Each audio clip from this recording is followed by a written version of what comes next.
feel like starting even when you're not ready is very important. Posted for 160 days with under 1,000 views, and then randomly on one of my days I got 3 million views, and I got 90,000 followers from that one video, which is crazy. It takes some people like years. I mean, I've vlogged 365 days straight, but that's why I really wanted to change it. I don't want to do the same thing every day anymore. It's one of those things you have to keep changing things up and keep people on their toes, because if you don't, then they're gonna forget about you. With people starting out, they always want to buy like the most expensive stuff. People want to tell me they want to start videos. They ask me like what camera they should buy, and I'm like, bro, I started recording on my phone. Even come on this podcast, it makes me feel more inspired to do like crazier, bigger, and crazier things.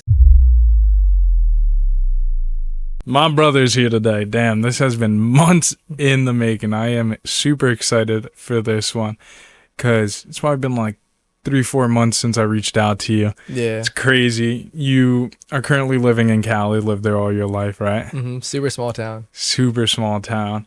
So this is exciting. We were talking a little bit about how you never really got the chance to travel when you were younger, and now you're taking advantage of it, which is crazy, dude. The things you're doing at 18, I only wish I could have done at your age, you know? So I'm super proud of what you've already accomplished, and I'm honestly excited to talk about it on the podcast so people your age, people older, could be inspired by your story and also take some notes, because I need to even take notes, man. Your grind is serious. Sounds amazing. So you've been vlogging for a little bit over 365 days now, right? Yeah, I just ended it though. Yeah. How come you ended it? I didn't want to be known as a person that only vlogs. I want to expand my wings kind of, because I know other people who have vlogged more than 365 and they inspired me, but now I see where they are now and I don't want to be there. I want to go bigger in what they're doing. Yeah. So what's your ideas of bigger? Like what are your interests? What's your next steps in this? My next steps? I want to do fashion. I like fashion a lot. I'm starting my own brand, so I feel like it fits perfectly. Yeah. Along with that, I just kind of want to do streaming. Streaming would be really, really cool because I feel like it's more one-on-one. But kind of whatever, I guess whatever comes to mind. Yeah, what's the name of your brand? What inspired the brand? Okay, my brand's name is Karasel, and what originally inspired it was because people like you and I feel like a bunch of other people, they do a bunch of content. They don't see results for super duper long, right? The content, they start their business or whatever. And it's you always don't know if it's going to work out. You literally have no idea what's going to happen. When I started doing content, I had no idea if it was going to work, but I just had hope that it was.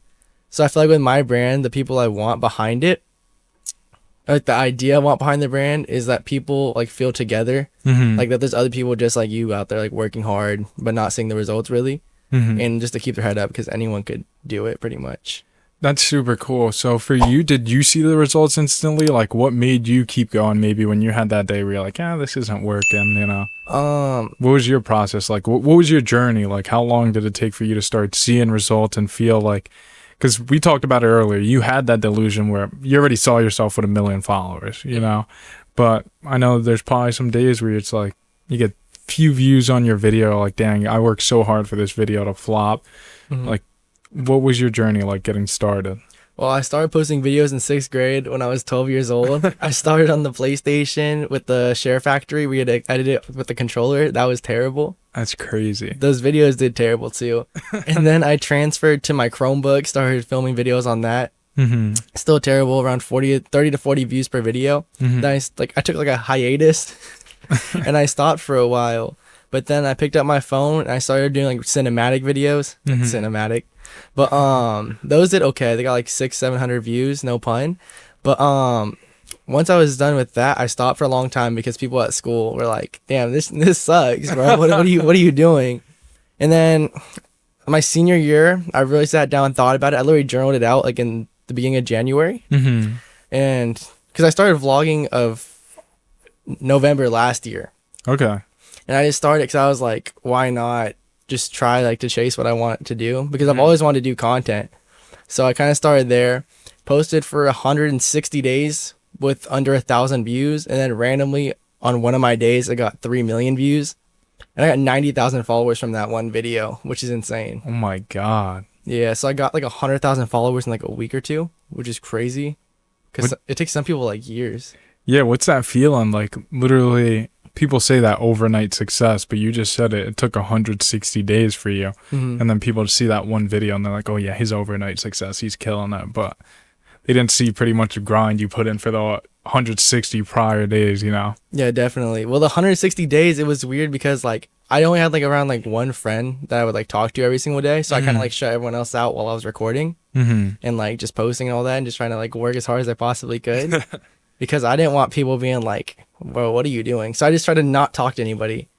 And then people, like, of course, they still bring it up. They like watch my videos in front of me. I'm like, oh my gosh, this is terrible. That's like one of the worst feelings. But then once I like blew up, technically, I had people like asking to take pictures of me at school. That was really, really weird. That's so funny. But then they started accusing me of like buying followers. I was like, bro, it's one of those things where that's like the only annoying part about it. But still, it was really cool. I mean, in the moment, I was like, there's no way this is happening. It's so weird. But I always kind of like had the mindset that was going to happen anyway. It was just like a matter of time. Yeah. So I feel like I mentally prepared myself very well.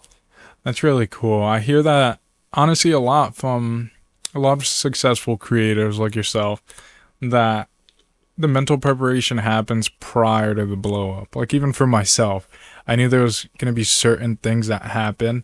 Like if I get a little bit of motion, like if something happens and people like what I'm doing now, it might be a year, 2 years down the line, but they're gonna be like, oh shit, like I love what you're doing. Or they're gonna be like sneak dissing where they're like, oh, you're buying followers. So it's crazy to hear from you that a lot of the creators that do well already are mentally prepared. They know what the other side's like. Like people are gonna hate it or love it. And there's also gonna be that part of like fake love that you said where people just started taking pictures. Like, where were you supporting when I had 20 followers, you know? So it's funny to hear that. Yeah, definitely. I was stuck at like 500 followers for like so long. Yeah. At least like 120 days. What made you want to keep pushing through that? Because I knew if I didn't, then nothing would ever happen. It's one of those things where it's like, if you stop, you know that thing where it's like, if you stop trying, then it will never happen? It was like that, yeah. Yeah, that was actually something I heard when I was younger, and now I'm applying it to my own YouTube channel, my own business. It's the people that don't make it are the people that stop. And that's pretty much it. Well, I feel like at some point everyone can make whatever they're trying to do a reality if they just don't stop doing it. Yeah, exactly. And it's crazy you've done it within a year. I tell everybody nowadays, I'm like, you don't understand, if you apply yourself to something and give it 120%, your whole life could change within a year. Now I've lowered it even from a year to 6 months, because I'm like, all right, let's go harder. I could do it in 6 months, like whatever my goals are. Let's say I want to become a millionaire in the next 6 months. Let's strive for that. But let's make a plan. Let's put the systems in place and let's achieve it. You know, and if I fall short of it, I fall short, but at least I aim that high. Like, let's say I just want to make 10,000 in the next 6 months. Like, what kind of goal is that? You know, anybody can make 10,000. Put a million. Yeah. You know, I mean, I'm shooting high. But what would be your advice to anybody starting a social media page? You've been doing great on Instagram, so let's focus on that. On Instagram specifically? Yeah, well, I want to focus on Instagram specifically. Instagram, I feel like, is the hardest platform because everyone you're friends with is on there and they're all like tapped in with you. So at some point it feels so embarrassing. But once you blow up, that's the best one like to have blown up on, because then everyone sees it. Everyone shows love at that point. Yeah. But as like advice for it, I would just say, let me think. I feel like consistency is the most important part. But it's also like you gotta want it more than everyone else too. Because if you don't actually truly like want it and like have a passion for it, then you're probably not gonna make it. I'm not gonna lie. Yeah. I love that you said that, because that's been a reoccurring topic in my podcast and something even I talk about. My own experiences in my podcast. If you don't want this and you don't love content, it's never going to happen. It shows within the camera, which is crazy, because when people used to tell me, like, people could see you don't like it, or people could see you're only doing this for the money, whatever the case may be. And I'm like, no, they can't. Now somebody who's creating content, I could see it. I'm like, dude, this guy's doing it because he heard somebody made crazy money off TikTok or Instagram. And then you'll see in 6 months, a year down the line, they're not going to be doing it anymore. Well, I feel like along with that, the mindset is the most important part. Like literally when I had 500 followers, I didn't think that I could fail. I literally had the mindset that I already had millions of followers. Even though I don't yet, I still have the mindset that I'll get there, because I believe that it will happen. Like, I'm manifesting it. Everything I've gotten in my life, I've manifested. So I believe in that heavily. That's so cool to hear, because once again, reoccurring topic, but a lot of people come in here and say manifesting is huge. And I have my own forms of manifesting. You know, I got my whiteboard, my vision board, whatever it is. And my thing is just really setting the goals. And like you said, having that mindset to believe you could actually achieve it. Not even thinking for half a second, oh, I can't achieve this. Mm-hmm. That's what I think differentiates the people who make it and the people who don't. Because don't get me wrong, you could have bad days, but having bad days is no excuse to stop chasing your goals. Yeah, because at the end of the day, everyone has bad days, even the really successful people. Yeah. And they just deal with it different than people that don't succeed. Yeah, and that's been really cool for me to see. I don't know if you've gotten to see it now that you've been networking with a ton of more successful people. Mm-hmm. I've gotten to sit across this exact table with people who I think are highly successful, and I see they're just human beings at the end of the day. Like, if you're not on the internet as a content creator and you're just as a viewer, you think these people are so different and have it so well because you only see the highlights. But when you're able to actually sit across somebody, have a genuine connection with somebody, or even a friendship, it's like, oh shoot, these people are just human beings just like me. Like, why can't I do it if that's your dream? Because yeah, there's people that I used to watch, and now the fact that I'm growing bigger than them, or I'm networking with them and becoming mutuals, it's insane to see, because like I feel like I'm on their level now. Mm-hmm. And it's like, dang, these people are just like everyone else. It's like on the internet they look like they're like way up here, but then they're really like, we're all the same at the end of the day. That's so cool. Who was your top content creator? Who did you look up to before starting, or was there anybody that made you want to start content, or was it always just an interest of yours? No, there's this one creator, his name's Lo. You know who that is? No, I'm not too familiar with him. His name's Lo. He has like 1 million on TikTok. Mm-hmm. Dude, ever since his first YouTube video, which is like 5 years ago, I've been following. Mm-hmm. Dude, I used to like copy his videos like almost word for word. That's how inspired I was by him. And to the fact that I'm like still inspired by him to this day is insane. Because his work ethic's insane, everything like that. His lifestyle is like that's what I want. So I'm like trying to work towards something like that. But like him, and of course like Blackboy Max. Yeah, Blackboy, big fan of him. Yes, sir. Favorite streamer. That's so cool. Because streaming, like now thinking about it, streaming has just been going so insane in the last 4 or 5 years. And to see what some of these guys are achieving, like he just got nominated for a Grammy now. Yeah, he did. And I see so many people like hating on it, but also it's like, but I feel like it's one of those things that's like crazy, because he literally said he was going to do it like almost a year ago. So the fact that he's actually like doing it is crazy. Yeah, and do you know how old he is? He's young. He's only like 21, 22, right? Crazy, dude. That's what I love about the internet. It gives an opportunity for anybody to become anything nowadays. Like, at least back in the 2010 era, if you weren't part of a major TV network, major like radio network, you didn't have a chance. Back then it was like, oh, I need to fly out to Hollywood and I need to make it big in Hollywood. But now you're talking about the biggest celebrities, the biggest stars being streamers, content creators, and it's so cool because anybody in the world could do it if they wanted to. Literally, that's one of the things I really wanted to push with my content, is that anyone could do it from anywhere they're from, no matter what. Like, literally, I'm from this super duper small town that nothing's ever happened, no one's ever came from, and I was able to build something because of the internet. That's so exciting. I can't even imagine, like I said earlier, being 18 years old and starting that, dude. I was so scared of everything. Like, what is this guy gonna think of me? What is anybody gonna think of me? Like, why would I do it? And I always wanted to start content, but now I just did it. Now I'm at the point where I'm like, I don't care. Yeah, so I'm happy I decided to make that decision, because I literally remember the night I posted my first video on Instagram and seeing I knew everyone that follows me, I know in real life. So when I was going to post, I was like, oh my gosh, what are they going to think? But I was like, it's one of the steps that are necessary to get to where I want to be. And if I don't get to where I want to be, I'm not going to be happy. And they're going to be happy because they're doing what they want to do. Like, some of them want to become doctors, they'll do that. But if I want to be happy, I have to make that jump, even though it's super scary.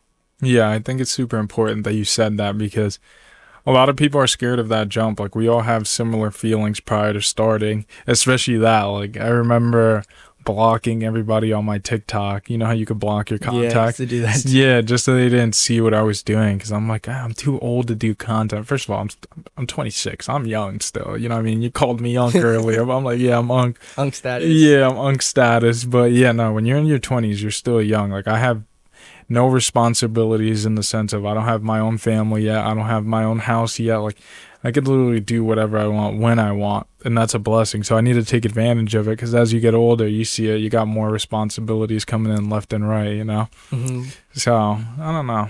Well, it's something a lot of people can't do is just have that freedom, because they're always like too scared what other people are going to think. And I feel like that keeps them in a box. And if they're in that box their whole life, they're not going to be happy. Yeah. So do you feel that you were scared for a little bit? You said you posted it because you knew you had to get over it. Do you feel like, what made you finally get over that hump? Was it just the repetitions of doing it again and again, and then eventually you just stopped caring overall? Oh, I eventually stopped caring after I blew up, because once you blow up, no one can make fun of you. But like originally, what kept me going was just that I knew where I wanted to go in life, and I knew that if I stopped doing what I was doing, then it wouldn't happen at all. And I was just thinking, I don't want to go to college and do something I don't want to do. Like, I literally have no idea what I would do if I decided to go to college. Like, I have no idea what I'd pursue. Yeah. But it's also helpful that my dad also didn't go to college. So I also have that in the back of my mind, because he's very understanding that you can do things without needing to go. Yeah.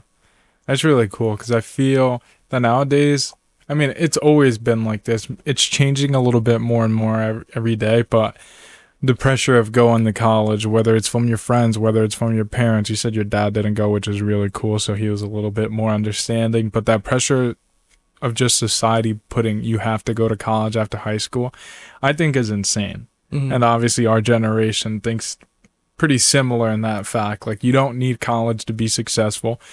And I personally think if you're an 18-year-old kid, because we're really just all kids at the end of the day, like if you're 18 years old and you have no idea what you want to do, don't waste your money to go to college. Take a year, take 2 years, work your ass off on your passion. And if you don't have a passion, just try to find it. You know what I mean? Get a job so you have a little bit of money, and then try to see what you like, what you don't like. And college will always be there. You could always apply later down the road. And that's the one thing I never really liked. Like, they push you so much to do it when you're young, and it's like, so dumb to me. Well, it's like, I had that same mindset. Like, I can eventually go if I really, like, if everything fails and I could, like, I still want to go, I could go. But low, I won't, like, in the future, it's gonna be hard for me to chase what I'm chasing now. But it's always, college is always there as an option for me, even though I really don't want to go. But no, I did feel that pressure though. Like, my mom was always like, "Oh, where you going? What are you gonna do? Blah blah blah blah blah blah blah." And same with like my friends, they're all doing their college apps, and I'm the only one that's not. So like, when them talking to me, sometimes it was like, I feel out of place. Like, am I doing the right thing? Because they're all doing this and I'm doing this. And then even though my dad was very understanding because he didn't go to college, originally he wasn't, until I started making like money. He was like, "Bro, what are you doing?" He was like, "As long as you can pay rent, I don't care." But at the same time, he wasn't understanding until more recently when he started following me, because he was like, "Oh, you have 200,000? Oh, okay." Yeah, that's cool. And it's really interesting to see how people change once the success starts to kick in, because I feel like a lot of content creators go through that same feeling of where your support system isn't supporting you. They don't believe, not that they don't believe in your dreams, but they're like, "What the heck are you doing?" Especially if you don't go to school. They're like, "What's this dummy doing? Not making any money. He's not going to school. Come on, get a real job." Yeah. And then once you're successful, like, "Oh, sorry, pardon me." It's hilarious to see. That's why even going to like family events and stuff, it was like the most embarrassing thing. Like, because I have cousins. And I remember one time we went over to my grandma's house and everyone was there. My cousin brought out my first YouTube video I posted. I was like, "Oh my gosh." Like, we're playing it on the big screen TV. I'm like, "Are we serious?" So I just went to the bathroom and I hid in the bathroom the whole video, and I came out and they're all looking at me. I'm just like, but I don't know. It worked out now. They all follow me too. So maybe that's a good thing. Yeah, that's a blessing, dude. It's just so funny. Do you still cringe at like the videos you make? Because me personally, I hate my own voice. I hate seeing myself make videos. So that's what's making me cringe, not the actual content. It kind of depends. If it's a bad video and I'm just posting it to post to get content out, then yeah, I cringe. But if it's like a video, I'm like, "Oh, I'm proud of this video. I think it's really, really good." Then I don't cringe at all, because I'm like, I think this is good content. Yeah, that's sick. And cool that you said that, because I'm kind of getting there. Because there's some videos where I'm like, "Oh, this is a sick video. Like, I was spitting." But then there's other videos like, I'm like, I sound like a dummy. What the hell was I saying? And I'm still trying to make that improvement. But it really helps when you're doing it day by day and you're hearing your own voice day by day. Like, the first time I posted a podcast, hated it. Like, it took me a week and a half to edit just because I couldn't hear my own voice. Now it's like, I just bang it out. I'm like, all right. Once again, you said it earlier. I forgot what exactly you said, but whether it's fear of somebody judging you or whether it's fear of hearing your own voice, like you're gonna have to get over it if this is your actual passion and dream. Well, that's why it determines if you really want it that bad. Because if you want it that bad, you're gonna fight through it. It sounds like it sounds so cliche and all that, but literally, if you want something that bad, you're not gonna care. It's like if you're dying and you're really hungry and you really need food, you'll eventually find a way to get food. But it's just you just have to want it as bad as like you want to breathe, which is crazy to say because it's like it's so corny. But it makes so much sense. No, it definitely does, especially when you're on like the other side of things and you've already experienced your kind of humps in the road, your kind of roadblocks. You're like, oh, shoot. All that shit sounds corny, but it's facts. Like, you can't deny it, you know? I also feel like movies help a lot. Motivational movies. Yeah. I love those. Yeah. I think my favorite one, Spider-Man to the Spider-Verse, that that scene in that movie where he jumps off the building and it's like the montage of the first, when it's like, Miles, it's just a leap of faith. Yeah. I've watched that so many times because it's like, I feel like I can relate to it a lot. That's so funny. My thing used to be the motivational David Goggins, the crazy ones. Like, I probably have TikToks that run for 10 minutes of just him screaming in my ear. Like, it's crazy. I don't know. Well, even in the moment when I'm listening to that, I feel like, dang, this is corny. I'm listening to motivational stuff right now. But it's one of those things where at the end of the day, it's really not that corny. Like, so many people do what people think is corny. So it's not. At the end of the day, maybe being corny is like a good thing. Yeah, like people, like you said, people are going to think you're cringe until you make it, until you're a little bit successful, and then they're done thinking it's cringe. Like, I definitely went through that myself. Like, think about it. We spoke about it earlier. A lot of my friends are getting married, having kids, you know what I mean? They've all graduated college. I did as well, but I'm not taking that normal route where it's get a job, start to build my career. It's like, oh no, I had a job, quit. And then I'm like, let me start a podcast at 25. And they're all looking at me like, what the hell is this guy doing? And that's why I have a different Instagram account. Because I'm like, your friends are probably going to be the first ones to not support you. Or a lot of people that know you. So I'm like, let me just start it up. And if random people want to support me, they want to support me. Because I posted a bunch of stories on my private of like, oh, this is my new Instagram. This is what I'm doing. When I tell you I sat at like 50 followers for 3-4 months. And then now I probably got 50 followers in one day the other day off of my hometown because like, oh, he's actually doing stuff. Like, I'm interested. Like, it's crazy how people just switch up. Yeah, no, I feel that. That's how it is for like super long. You get like 0 to 1 to 2 followers a day, and now I'm up to like a couple hundred a day. I'm like, thank God. Yeah. It's so cool to see that. What's your next goals? Because we were talking about earlier, you want to get monetized on YouTube. How are you going to achieve that? Next goals isn't like anything in life. Yeah. I want to hit 10K a month for money. TikTok, I want to get 100,000 followers. Same with YouTube. I really want that YouTube flag. You know how cool that'd be to set that on the wall somewhere? That's always been one of my biggest goals. Ever since I saw Rice Gum do an unboxing, I've always wanted that. And then, I just want to make it more stable. And along with that, I just kind of want I want my audience to be not more mature. I want to like be taken more seriously when it comes to content. Because I feel like right now it's like a lot of little kids that follow me, not in a weird way, but like, you know what I mean? Yeah, it's funny because I still see you like a kid, but you're far from. You're definitely more mature than I was at 18. So that's cool to see. But how are you gonna make that change? What specifically? Because you just said earlier you stopped vlogging, and now you want to kind of niche down and give people not a different version of yourself, but maybe just how do I put this? Sorry about that.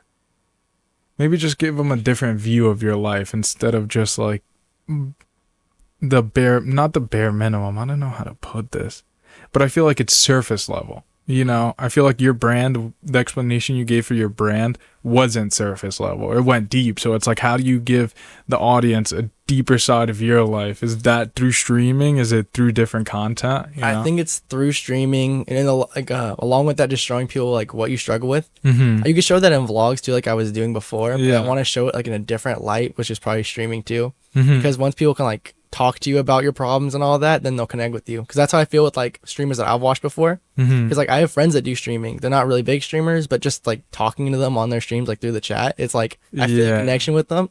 And I really want people to be able to do that with me.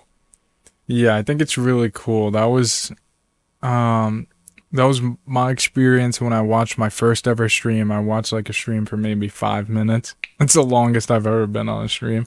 But when you're typing in the chat and you're like, yo, what's up, Caleb? And you're like, yo, Steve, what's up, bro? Through the camera, you're like, oh, shoot, I feel like this person genuinely talking to me. Yeah, literally. That's where I kind of see that dangers of the, what is it, the parasocial relationships. And you see it like streamers, at least top streamers fans are insane.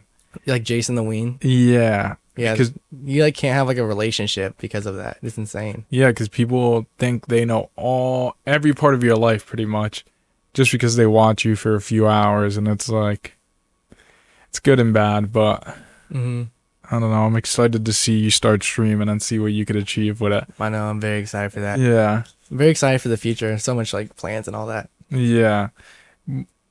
What's been the coolest thing about starting social media? Because we talked a little bit how you've been networking more, which is cool to see, because I've always heard your network is your net worth at the end of the day. So it's cool to see you expanding your network. What's been like the coolest thing about starting social media? Going to Korea.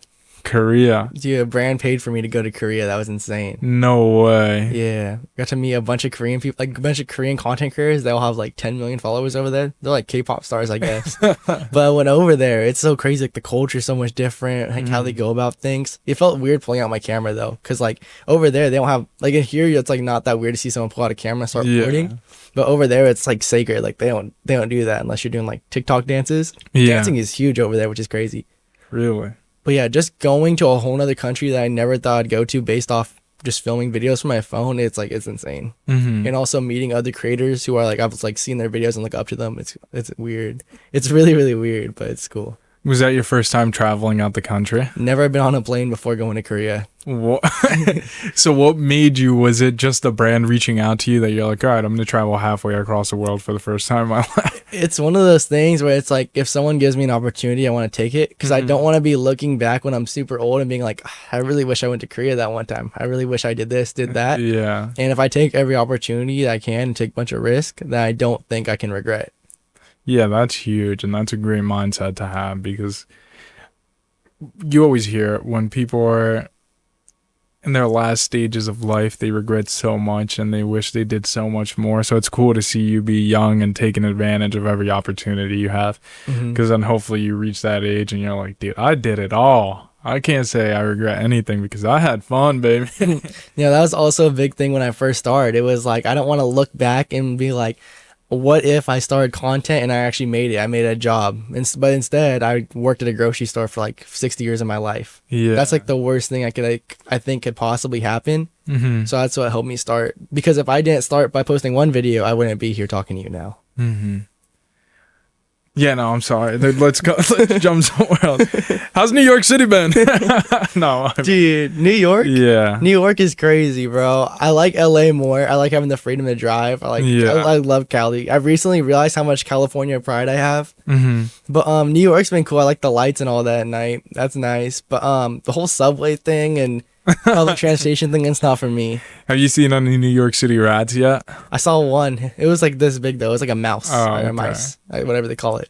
But no, it's been cool. It's like cool seeing a whole other side of the world or country that's different. It's so different. It's weird.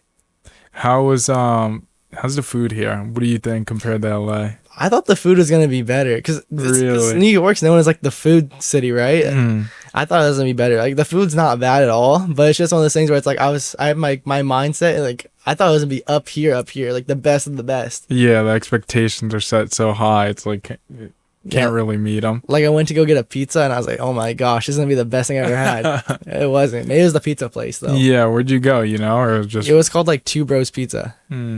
That sounds like a diss. I'm not dissing though. Wasn't my favorite pizza I ever had. Yeah, no, I will say, living in Jersey and traveling to New York a ton, we got the best pizza in the world. You didn't go to the right place. I don't think so. I don't think I went there. Yeah, no, because I don't know what it is.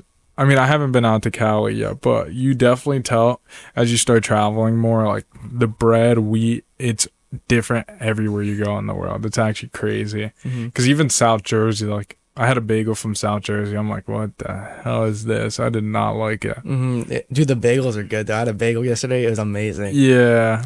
I want to try like all like the different New York food. I feel like I got most of it. Was it pizza and bagels?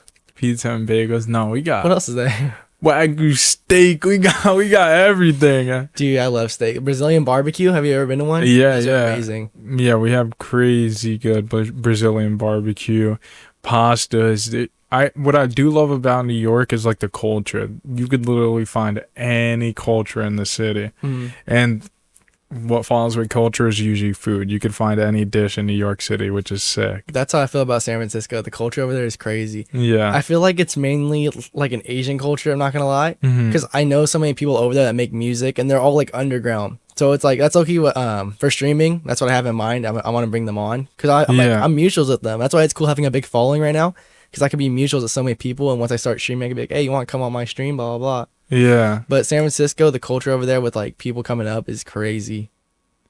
That's really cool. I got to travel out to San Francisco. I've only heard great things. My thing is, just like you, how you say you love Cali, like I love Jersey. I love the East Coast. I love New York. You know, I can't see myself going somewhere else and be like, oh yeah, I'm going to move here. I thought I would I was in Texas for a little bit and I thought I would love it over there. And I did for a little bit, but after a few like weeks, I'm like, yeah, I gotta go home, man. Yeah, Jersey, my home. I do want to see Houston though. I have a couple content creators in over there. I'd love to like meet them and all that. I met them at TwitchCon. They're like, hey, pull up to Houston. Yeah, I was like, Houston would be cool though, I think. Yeah, Houston's a sick city. I was just out there probably a month ago now. Sick city. My sister lives out there. It just, after you visit New York City, you see the difference in like landscape, food. The food was good out there too, but everything's different. Don't compare to New York, but it's still a great city. I got nothing bad to say about Houston. Should definitely go out there. There's a lot of content out there too. Just like LA is probably the biggest place for content that I've realized. That's why I love it so much. It's like just when you go into LA, you can feel like the energy. I feel like how people talk about Miami, like, oh, you can go there and you're gonna feel inspired, blah blah blah. That's how I feel about LA. I feel there's just so much going on. And I like love it over there. I'd want to move over there. That's hopefully looking like a plan. Yeah, that'd be good. When do you want to move? Like, ideally, when would you make that move? ASAP. I don't want to be living at home no more. Like, there's nothing wrong with like me living at home. Like, everything's good. It's just I want to go outside of my shell. I don't want to be in my little city anymore because I've heard from so many different people that leaving your hometown is the best thing you can do because you just throw yourself in the water, which I like. Yeah. I feel like that's a big thing with anything. Just throwing yourself in the water is the best thing to do. Yeah, and I definitely agree. When I was 18, I left to go to college, and I think it was the best thing that could have ever happened to me because I feel like when you are at home, obviously you could still explore, do what you got to do, but you kind of find yourself, and if you struggle, you struggle. Like, there was days when I was a broke college kid, and I just had a gallon of water in my fridge, you know, that type of thing, like, makes you grind a little bit different, and it also makes you a little bit more grateful for when like mom and dad are cooking and they're like, oh, there was always food at my crib. But no, that's one of those things I've been like trying to force myself to do because I know if I moved out, I'd feel like I'd feel the fire of like taxes, what's it called, rent and all that. I know I'd feel the fire, which means I'd probably work even harder. So like that mental state, I'm trying to like put it in motion while I'm still at home because if I have that exact mindset while I'm at home, I feel like I'm like kind of unstoppable. I have like the support systems and all that. And if I have that grinding mindset too, it's perfect. Yeah, that's a sick combo to have.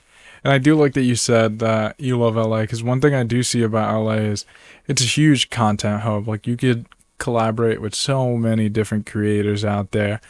And the weather is always beautiful from what I know. You could tell me different. I don't know. It's really nice over there. Yeah, that's the one thing about New York. It's huge. A lot of big names over here, but content-wise, it's definitely not as big as LA. Like, the content over there is crazy. Like, once I started doing better in content, I keep getting invited out to LA more and more. Yeah. Like, I'm going in friggin' a week and a half for a content house to stay over there for 3 days. That's really cool. I was starting to plan out like an actual content house to live in with me and a couple of my content friends. That should be pretty dope. How has that been? Making that transition where you said you had one friend to now making all these sick friends who are interested in the same thing I'm interested in, and we're all striving towards a similar goal. Like, how cool is that, making that transition? It's really nice because I know if I was people, like friends with people from my hometown, they're very small-minded in my opinion. But the one friend I had, I've known him since kindergarten. So it's like, it's cool to know someone like that who supports you and everything. He's like, if I'm like, hey, you want to go film this with me? He's there. So it's always really nice to have someone that's like that, like, always there for you to like do whatever to help you. And but it's like networking with people from content, all that. It's like that, but on a higher like level, because everyone that does content knows like the same things, kind of, because they all learn the same way. Yeah. Have you been able to like pick up any tips and tricks? Because I know like when I first met my friend who does podcasts, I'm like, dude, I don't know that much about cameras. Like, can you help me out? Like, has there been any tips and tricks they've been helped? Oh, dude, networking and like getting friends that do like similar stuff, but also like a little bit different is so nice. Like, I have friends that own clothing brands. They gave me tips on how to start, find a manufacturer, and all that. Yeah. Now, like, because most people pay courses to learn how to do all that. Yeah. And the fact that I can just ask someone that has an already successful brand to help me is perfect. Along with that, I have like friends that do like TikTok. They help me out with that, along with just people that kind of do everything. Yeah. But I try to help them out. But one of my friends, he put me on like the method, which is the Instagram trial reels method. Yeah. It's amazing, dude. Trial reels is, I think, if you're not taking advantage of that, I think you should. It's crazy. Yeah, I have to. Break it down for me, though, because I've heard my own version of trial reels, but I want to hear from the pro himself. Dude, trial reels, I think, helped me get from 100 to 200,000 really fast. Because if you post on there, it posts to people that don't follow you. Yeah. So this past couple months, I set an hour out of my day to post trial reels. Like, I literally set it at the same time every single day. Of course, not right now because I'm traveling. But I try to post the same video as much as it will let me before they... Because, like, if you post too much, they suspend you. So I've tried to learn how to post the right amount. But they average, like, 30,000 views, 30, 40,000. And posting, like, 15 of those a day, that's, like, a couple 100,000 views a day. Oh, my God. 15? Dude, you're grinding. Dude, well, I do, like, 5 in the morning, 5 in the midday, 5 at night. Yeah. And it's really nice, but sometimes they like nerf it. Like, they'll give it like 5 views, but then usually it's like 30 to 40. Okay. That's crazy. That's the first time I've heard of somebody posting 15, but it just goes to show the grind mentality and the work you're actually willing to put in to grow.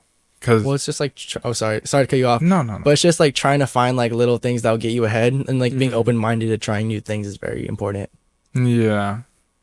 No, I'm still astonished by 15, because here I am posting my one clip a day and I'm like, all right, I'm doing good enough, you know what I mean? Even though we're in two completely different niches, it's still like, you're doing content. Why would people watch my content over yours if you're putting out 15 videos a day and you're getting better with each video, you know? So that's just one thing I like to highlight on this podcast is when you think you're trying hard enough, you're not. Try harder. Your competition is trying 10 times, 15 times harder than you. So that motivates me, because now I'm like, dang, even if I can't get to the 15 number, maybe try 2, 3, 4 videos a day, you know? Well, I feel like that too, because like, I always feel like I'm not doing enough. But then I feel like if you like look at Instagram, like look at a bunch of stuff, it looks like I'm doing a lot. But then sometimes I'm sitting there, I'm like, I could be doing more. I could be doing more. I could be doing more.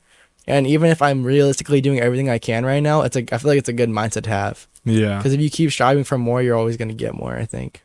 Yeah. How do you balance having that mindset with being able to just like relax? Because I know when I've had that mindset, like pretty much at 100%, I kind of drive myself a little crazy, because if I'm just sitting down chilling with my friends or watching a movie, like I told you earlier, I don't watch movies or TV shows at all, but it's because of that mindset. I get so anxious. I'm like, I can't just be sitting here doing nothing. I need to be moving, doing something, you know? I feel that too. Yeah, I know for movies and shows, I don't really watch them either unless it's like something I really, really want to watch. Yeah.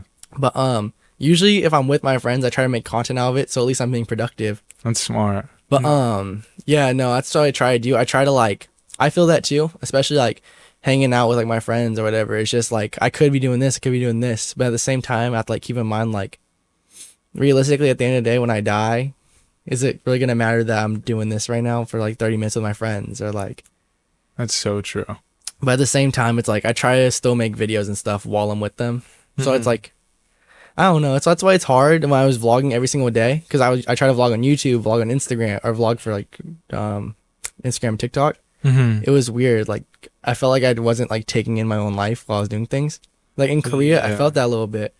I'm vlogging my phone, vlogging my camera, and I'm also trying to experience it for myself. It's really hard. I don't think people really understand that either.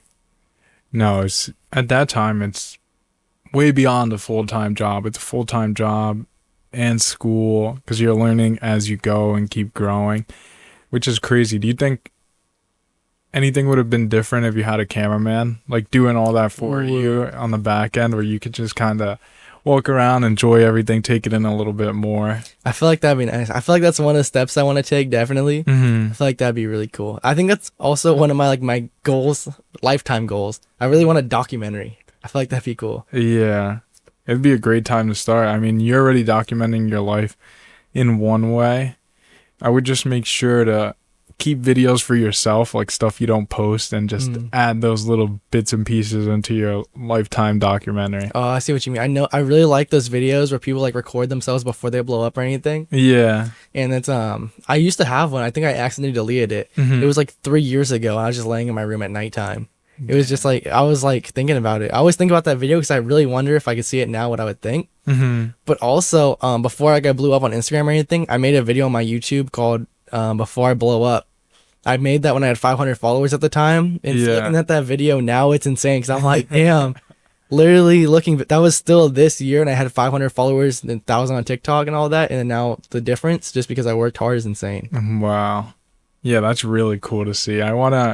People have been telling me to do that. I have like my own form of it, but I think I'm going to sit down and record one soon because I already have the mindset, even when I first started, which is crazy. Actually, no, I'm not going to lie. It took a little bit for me to actually believe I could do it. I just kind of did it off a whim. I'm like, I have the studio. I've built a great product with my dad, so let me just start my podcast. But it was after my 4th episode. I'm like, dude, I could actually do this. Because we talked about it. I had somebody who has 1 million subscribers now on YouTube, but he's doing his podcast as well, and he does it at such a high level, and he let me interview him. I'm like, dude, what? I could have these big names, you know what I mean? I just need to start reaching out. I could do this. And then after that, I'm like, all right, yeah, I see myself with 10 million subscribers. It doesn't really matter. Like, I don't know, you have to be delusional in this game to actually be successful, in my own opinion. But yeah, like we were saying earlier, like being delusional is like the biggest thing. Yeah. If you're delusional, it's like, I feel like you can make anything happen. It's so crazy. But it's like, I've always like believed that I was gonna do what I'm doing right now. Like I believe that when I had 500 followers, before I even started content, I was like, if I start, I'm gonna take over, kind of. But I don't know what. I always still get those like thoughts sometimes. Like I feel like everyone does, even if they don't want to like admit it. Where it's like, I don't know if this is gonna work out. I don't know. I'm not feeling this. Like, what if I don't make no more money? What if blah blah blah blah? Like that's why coming out to New York's been nice, because I need like a refresher, I think, because I felt stuck kind of, because living in that small town, like I said, it's just like there's like so much like negativity, I feel. Yeah. There's not like a lot of creativity going on. That's why I kind of really wanted to come to New York, because I feel like there's so much creativity and stuff going on over here. Yeah. And like even come on this podcast, it makes me feel more inspired to do like crazier, bigger, and crazier things. Damn, I'm happy to hear that. And I'm glad to hear you got your reset. That's what I tell all my friends. I have my days and my weekends where I need my reset. Because like you said, there's been days, there's been months at a time I don't believe, sometimes, where it's like, this is not going to work out, or I'm scared, or I'm fearful, whatever. But now I know that regardless of how I feel, and it's something we talked about too, like regardless of how I feel, I know the work that needs to put in, and I just need to stop being a baby about it, put the work in, and like I know I'll achieve my dreams one day, even if I don't believe it today. That's why I feel like faith is a big part of it. Like I feel like I pray every day. That's one of the big things I try to do. Okay, maybe not every day. I try my best to. I try my best. Yeah. But it's like one of those things where it's like, I feel like God won't let you fail. Realistically, I feel like he'll challenge you as like hard as he can to like show that you really want it. But I don't think he'll ever like let you truly fail something if you like truly like believe that you're meant for it. If you work as hard as you physically can, I don't think that God would give you that idea if you're gonna fail. Yeah, I'm glad you mentioned that. I pray every day as well.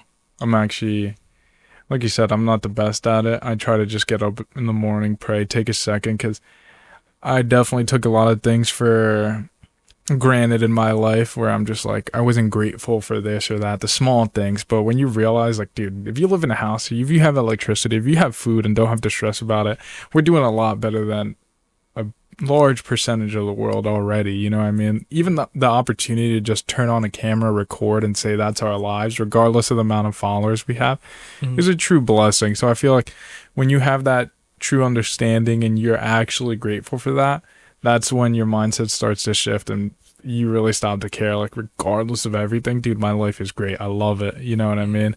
I'm not going to let, oh, I'm broke today or whatever, change my mindset or anything like that, if that makes sense. Yeah, that makes sense.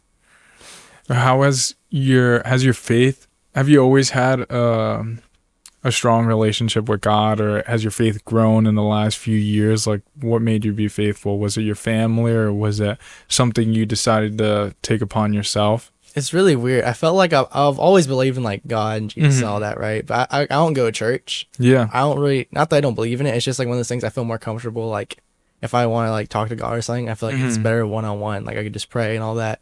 Yeah. I should be reading the Bible. I don't, but I should. Yeah. But it's one of those things where it's always been like around my family. All my family believes in like God and all that. But for a while it was just kind of like I didn't really think about it. It's like always like, oh yeah, I believe in this, and then until like I really like sat down and thought about it and I started journaling, I really got more into it and kind of like studying it and just trying to like realize like, I don't know. I think I've always believed in God. It's just like I feel like I've more strongly believed in him and like prayed to him and all that when I started content, because I feel like I said earlier, you can't fail if you have God with you. I like that. When did you start journaling? Did you feel like that has helped you just in life? Because I hear so many people journal, and I've journaled a few times in my life and stopped and pick. I love it personally. I just terrible at actually keeping up with it, you know. No, I picked up journaling from my dad, surprisingly. My dad's like a health nut kind of, so he does all like the meditation, the journaling, all that. I was like, I'm not trying to do the rest, but journaling, I feel like that makes sense, like because I feel like I think a lot, especially when I like I lay in my bed at night and I just kind of stare at the ceiling. I'm thinking like so much stuff, so it's kind of nice to be able to write it all down and get it out, and then be able to look back on it like later. Like on the first day of this year, I wrote like a whole page in my thing. Like, I don't know if it's going to work out. I'm skipping college. I have 500 followers and making no money from this. I'm like, I don't know if I can do it. But at the end, I put like, I think like with God, I can make it happen. So I'm very grateful for like journaling too, because I can look back and along like it helps me in the moment. And along with that, I can look back on it. Yeah. I think that's one of the coolest things about journaling, and why I love when I do actually sit down and journal, the few times I have. But when you could look back on it, whether it was a good day, a bad day, and you could be like, wow, that's how I felt in that day. And sometimes it makes no sense to you in a way. It's like, I felt all that worried, I felt all that pressured for nothing, and look at it, it's worked out anyways, you know what I mean? So that helps me sometimes, because I'm like, just keep up with my faith, keep up believing, and keep pushing regardless of what's in front of me, and keep working, and everything will happen in God's time and type of thing. Yeah, literally. I feel like at the end of the day, everyone will be okay. I always keep that in my mind with everything I do. It's like, at the end of the day, it's going to be another day. This isn't what I'm worrying about right now. Isn't going to matter in like a week from now. Because literally, I've realized that over time where I stress about stuff, and I'm like, the next day, I'm like, oh, I forgot about that thing. Blah, blah, blah. It's like not worth my energy to worry about things. Yeah, definitely. As I've gotten older and TikTok has fried my brain more, and my attention span's at an all-time low, in the sense of even people watching your content in a week, they forget about you, which is why consistency is so important. Because if you're not posting consistently, bro, by tomorrow, by this afternoon, they're gonna forget about you, you know what I mean? So you need to keep reminding them daily, like, I'm here and I'm here to stay. Yeah, exactly. I feel like annoying people is really important. Yeah. It's so funny because I watch, like, people who do the best are the people that viewers hate. Like the Jake Pauls, so many people hate him, but he's the largest name, you know what I mean? The cringy people, even myself, I'm watching a video, I'm like, that was cringe, but why am I rewatching it 4 or 5 times, you know? I actually really like Jake Paul. I don't understand how they hate. I like him as well, but you see at least, I feel like he doesn't get as much hate anymore. He still gets a ton of hate, but there was one point like 2021, 2020, he was getting so much hate. I feel like that's like my hot take. I feel is like that. I don't think his fights are rigged either. A lot of people think I don't think so. Yeah, I don't see it. I mean, it looks like he genuinely puts in the hard work. Like, he's been grinding. He's in Puerto Rico, isolated, has trainers and stuff. I think who am I to say they're rigged? I don't care, you know? Yeah. I think he changed a lot as a person too. It's crazy seeing his 2020 self versus now. Or like not 20, like 2016 when he was like a He's like 18, right? He's Yeah. like a baby, and then now he's like a grown man. That's crazy. Yeah, because people fault him for what he was like when he was a kid, and that's one of the things I also speak about. Like, we're human, we're ever changing. Like, my ideas and what I believe today could change by tomorrow, and that's what I always remind people of, because just because you made a mistake one time, two times, or just because you don't like him for this or that, doesn't mean you can't change his mind on it. You know what I mean? Or doesn't mean he can't change your mind on it. Like, if he did something cringe and he breaks it down, like, this got me this many views, this was for content. Because that's one thing. You also do content, so you understand that a lot of the stuff he might do that people see cringe or annoying is like satire and for views, you know? And I think that's what differentiates the fucking bots on the internet, because some people, like, they just really have nothing better to do with their lives, and they can't understand when it's just for views. So, yeah, like the FaZe boys. Yeah. Like Ron and all of them, dude. They're just trolls, man. I think it's funny. Bro, go get the bag, go get the views, man. I don't really hate on anybody grinding in content, because I know how hard it can be, you know? Yeah, exactly. A lot of people were hating on Blackboy Max too when he left FaZe. That's crazy. Yeah. But now I feel like he's doing pretty well. Yeah, it's cool to see. I wish they stayed together, because I like Max a ton, and it was cool to see the subathon where they all hit 100K. That was crazy, man. How many people are in there? 6? I think so. I don't really know. Yeah, it was like 6 or 7 of them hit 100K subscribers, which is nuts. And the most wild part about it is, like, Kai had 1 million. One person had 1 million. Yeah. You know? Like 1 million subs for real. Bro, I can't even imagine that. What made you want to dye your hair blonde? Yeah, I was gonna ask. I don't know, dude. It was like on a whim. I was like, yeah, you know what? New era starting now. I want to dye my hair. I'm gonna start traveling because I have a heck of travel coming up too. Yeah. So I was like, let me just go in like I just want to try something new. Yeah. Because I went blonde before and I was like, I kind of like it. I feel like it's like changed. I don't know. I feel like it's good. Yeah. It's part of that, I would guess, like refreshing, like just dude, you're young, you could do whatever, it doesn't matter. You could dye your hair purple, blue, you could change so much. You were talking about tattoos earlier, which is sick. Like, bro, dude, I want a whole sleeve. I feel like a tattoo sleeve would be insane. Yeah. I might need to put on a little bit of weight first, but nah, you're good. I was so skinny at 18. It was it was my first year of college where I got a little bit bulkier, and now I'm still skinny, don't get me wrong, but my first year of college I hit like 220 pounds, but it was just because I went there. I was like 150, 160, 6'2". I was like looking at all the guys around me like, these guys are freaking huge compared to me. I need to hit the gym if I want a chance. You know what I mean? But yeah, you got plenty of time to do that. And one cool thing about it all now is, well, there's so many fitness YouTubers. There's so much content, information on how to get strong. I wouldn't say it's easy, but it's easy to learn. Because you still have to put the work in, so that's hard part. But I feel like being 18 is so weird. It's like I feel so old, but at the same time I feel so young. Yeah, like I know a heck of people that are still in school that I was friends with, like from sports. Yeah, it's like, dang, I feel hella old compared to them. But then I see all these other content creators that I'm going on trips with, and I'm like, damn, they're in their 20s, and they all act like I'm a baby because I'm only 18. I'm like, dang, maybe I'm really young. And then sometimes like, no, maybe I'm really old.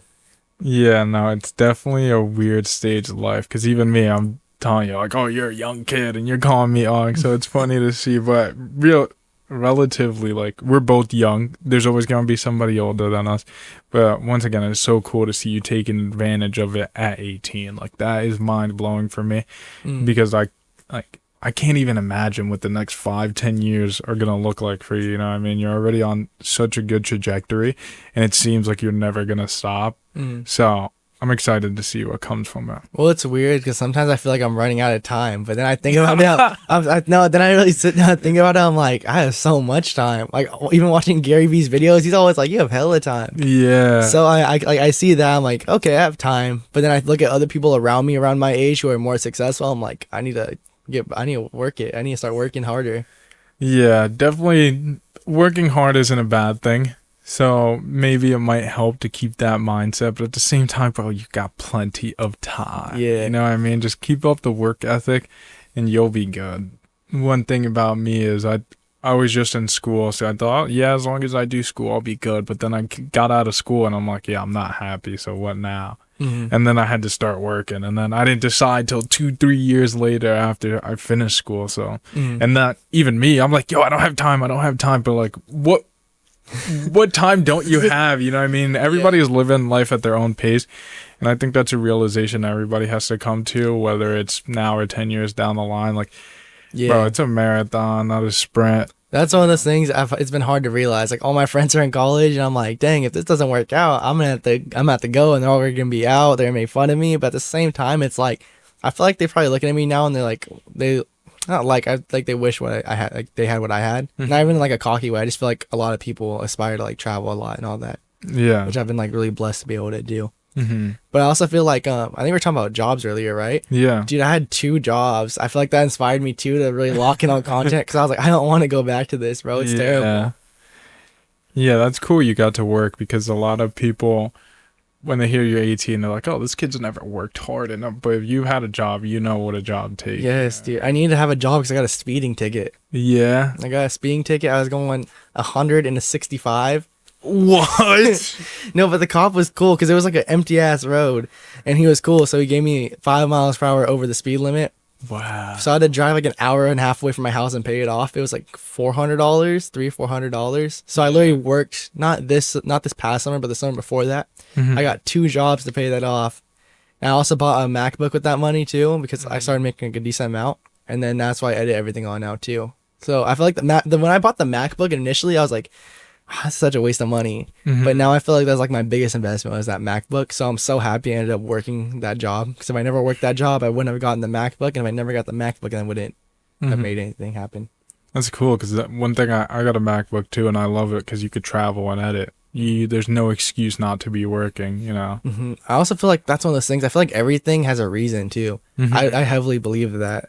Because like there's so much things in my life that's happened to me where I think it's like a bad thing, and it ends up helping me or like changing my perspective on things. And it's insane that, because I've heard a lot of people say that. I'm like, what do you mean? But then it's like now actually experiencing it, like everything really does happen for a reason. Yeah.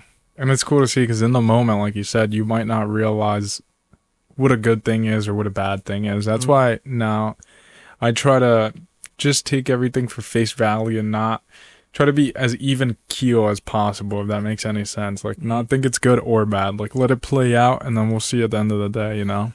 Well, I don't know. I feel like that's helped me a lot, because now I don't even think about like negative things first. Now I think about, oh, what's this teaching me? Blah, blah, blah. I feel like it's so helpful, because it makes me like happy that I can think like that. I think I heard Alex Hermosi say this the other day. He said something around this. I'm not going to be able to quote it properly, but he's like, either the most successful people or the best people in the world, something around there, are the people that even through hard times are able to keep a smile on their face, something similar to that. You know, people who are just like willing to keep a positive mindset even of the hardest of times. So it's really cool that you have that type of mindset. Yeah, I feel like that's where faith helps a lot. Especially like just praying on things, especially when you're like down.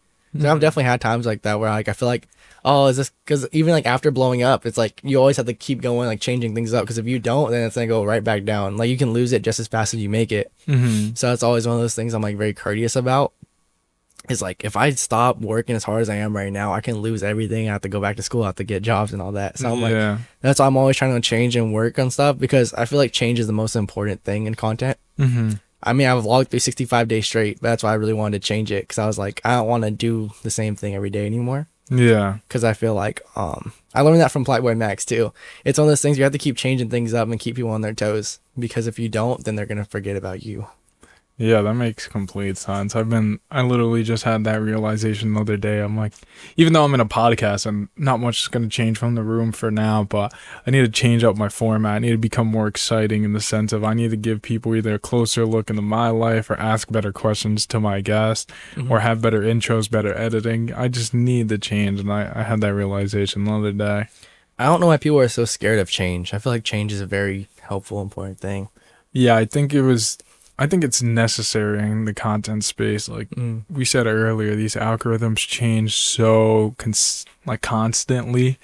So if you're not keeping up with the times sort of thing, you're going to get left behind. I actually feel like I don't believe that. I don't know. Really? 'Cause there's people that take a Okay. bunch of contents like what would you call it? What would you say? There's like content things where it's like they make sure to use these hashtags and all that. It's all like the stuff. It's like you really don't need to follow trends and all that and make use hashtags and everything. Yeah. Because I feel like at the end of the day, if a video is good, then it's gonna perform good no matter what you do. Yeah. Like if there's a story, if there's a good intro, there's a hook and everything, and you're actually providing value, you're gonna get views. So if your video is good, you're gonna. I feel like there's nothing you could do about it. If it's a bad video, you're not gonna get views. Yeah. I actually agree with that because I've experienced it myself. We talked about it too before. My TikTok, I always thought like TikTok hated me. I'm not using the proper hashtags or whatever it was.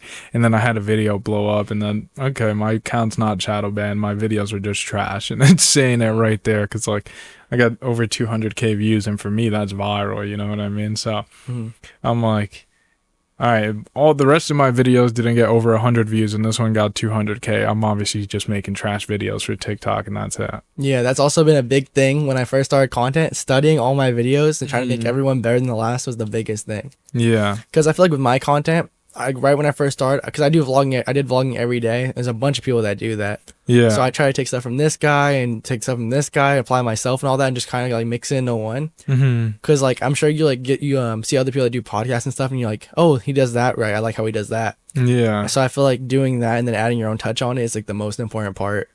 Yeah, definitely. My thing is, I'm a terrible editor. I'm like I don't know.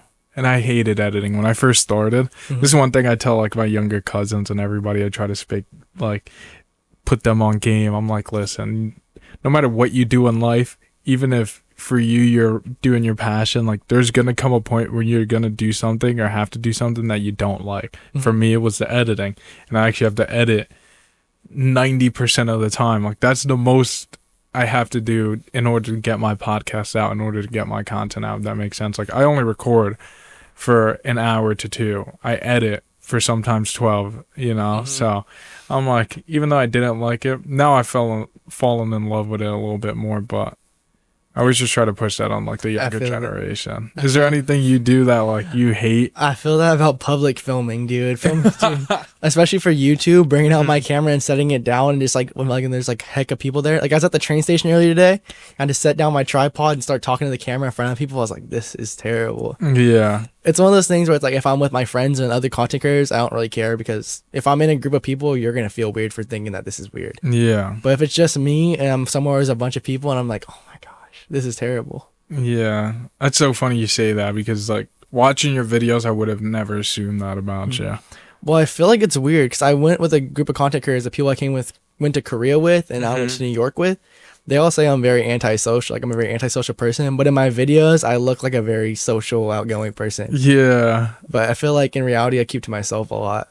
Yeah, no, I could definitely relate. I had my brother on here and he said it. He's like, dude, I would have never thought you started a podcast. I'm known as the quiet one in my family. Like throughout my whole family, through my friend group, I'm known as a person who barely talks and like just chilling all the time. So for me to get on here and start yapping and not stop is insane for everybody who knows me in real life. Yeah, no, I feel that too. A lot of people like, I feel like that's why I only really had like one good friend when I started content and all that. It's because I wasn't really like an outgoing person. Like I didn't go do things until my senior year. Yeah. I mean, I went to like sports events starting like my sophomore year. My freshman year, I was scared to do stuff because COVID. I felt very antisocial. Yeah. But then around my junior year, I got more like acquainted going out and all that.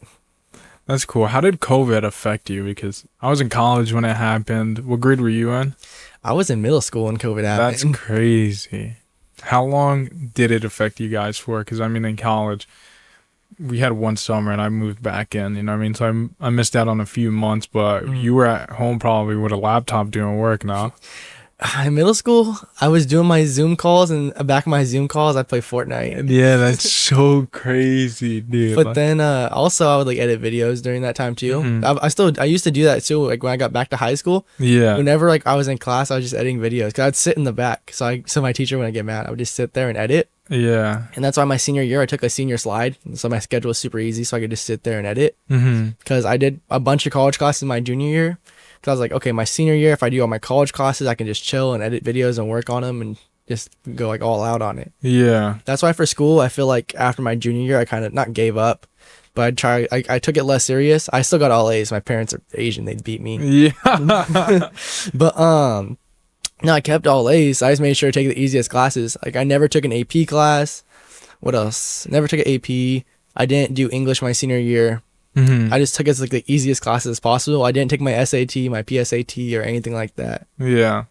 But that's just because I knew what I wanted to do. So I didn't really see a need to. That's what was annoying at the end of high school. Dude, they're like bombarding me with college stuff. Like you're having me fill out college forms, so I'm not even trying to go. Yeah. Like you're like, at the end of the day, it feels like they're kind of somewhat like trying to force me to.